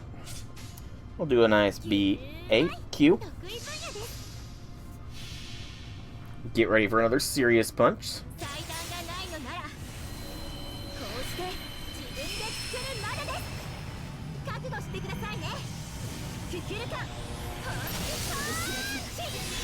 Nice. Did not do much damage to Uresh, though. She does have what I think is an NP damage resist, probably. Yep, just NP damage resist. Meanwhile, Kukulakan is just eviscerating here.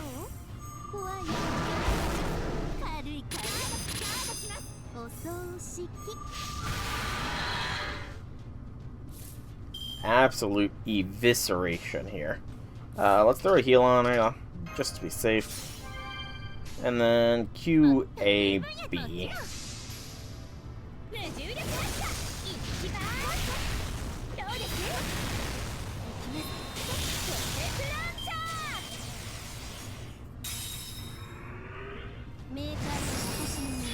Oh shit.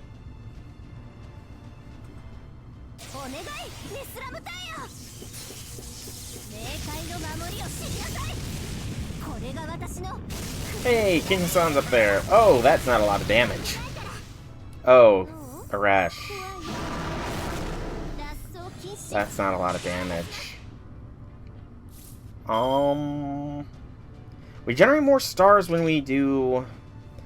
Okay, we do need to get the evasion. We are getting a little low on the old health. We get more stars when we do an NP for our Buster attack. So, NP first.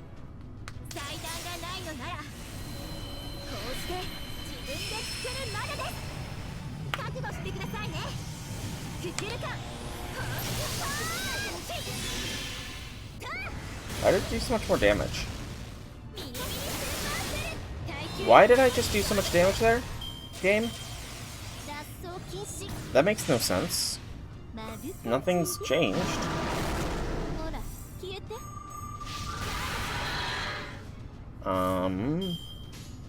I mean, in that case...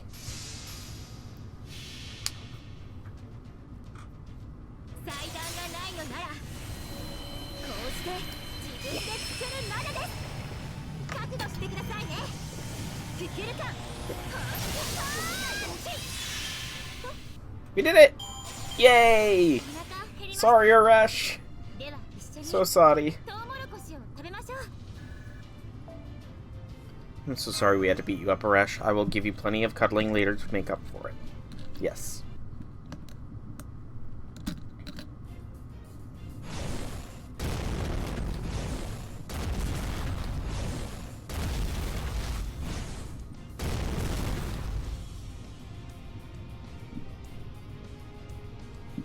They're all shocked. Are you freaking kidding me? My third command spell hath returned. Right, this is no time to be staying around gawking. Kukulana's noble phantasm just obliterated Kukulana, but it was also the same attack that... Yep, that was the giant karate chap that swatted the stormboard out of the sky. I knew it.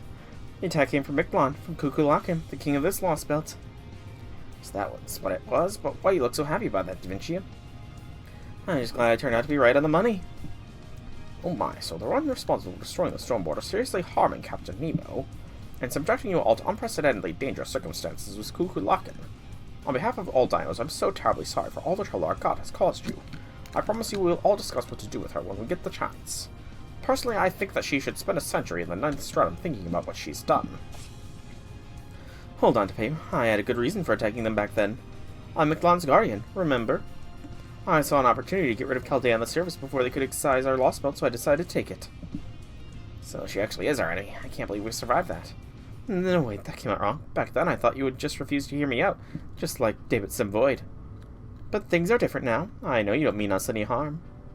That said, yes, I'm responsible for nearly destroying the border. An apology clearly isn't enough. If you decide you want to fight because I'm your enemy, or you want me to pay damages, I understand. Damages, huh? Honestly, after down in Mexico City, I already have my suspicions you are the giant. So I don't see this as a binary between friend and foe or anything like that. Besides, we can't forget you saved Sol and us yet again today. Da Vinci. Ultimately, it'll be up to Commander Korov to make the call. Besides, the real problem is there's just no possible way we could defeat her right now. So if she's willing to help us out, we don't really have any choice but to ignore our other issue. So, no, never mind. For the time being, I'm just happy that one of the potential threats has chosen to ally with us. Now, more importantly... Sorry to keep you waiting. Is now a good time? What do you want? Stop looking at me like that. I don't need your pity. I don't even know what you're still doing here. Your business is in the 7th stratum, not with me, right? Now that Kukulana's beat me, the rule of the underworld is built upon me being the strongest goddess no longer applies. Now this is just a plain old desert that happens to be a part of the underworld. I wish you could disappear like the miserable loser I am.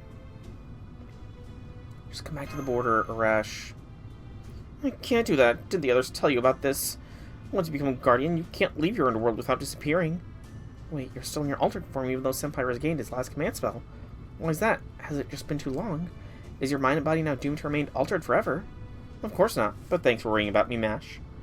Kemazatsu may have used a command spell to alter me, but he didn't do it against my will. I freely accepted his offer. I wanted a stronger spirit origin so I could help Chaldea better. Gosh, that's so smart of you, Reshkigal. So you had an ulterior motive in those battles we fought all along.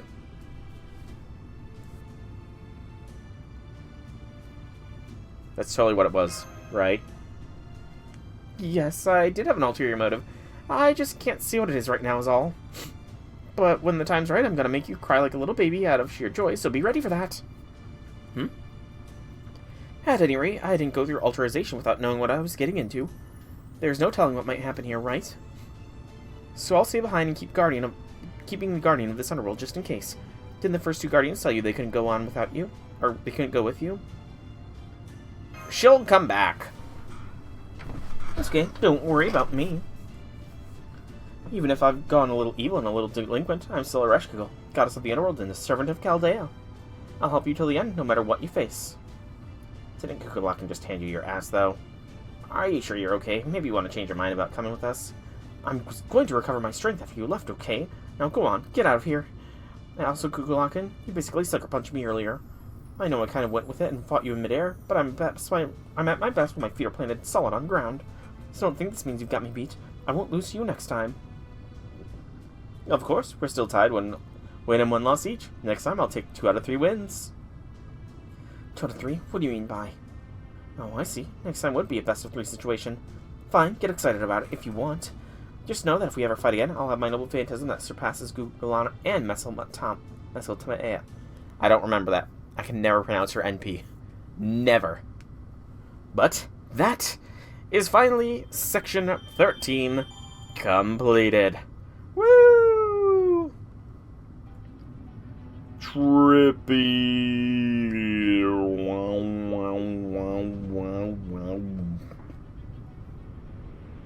That is honestly kind of trippy.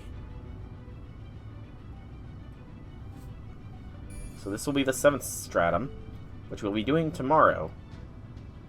That would be the 8th, and then that blackness is the 9th, I'm guessing. But yep, tomorrow we will continue with the rest, or with not the rest, but with more of LB7, because as I said, I'm pretty sure the OSRS League ends in like less than 12 hours, and I want to milk as many points out of that as I can. So I'm going to end today's stream here. Plus, it's already been 2 hours long. How long is this next area? Oh, this next area is going to be 5. We're going to definitely get more than one section done in the stream tomorrow. For now, though, I've been SoulRackDragon. I hope you've all enjoyed today's stream. If you have, leave me some feedback in whichever way you so see fit. If you want to check out more by me, be sure to check out my channel here on Twitch or YouTube. Same name, same games. There is plenty of content for all to enjoy. And for those watching this on YouTube, thank you for coming out. Hope you enjoyed. Subscribe so you can see when the next one comes out. And I will see everybody tomorrow. Have a fantastic evening, everybody.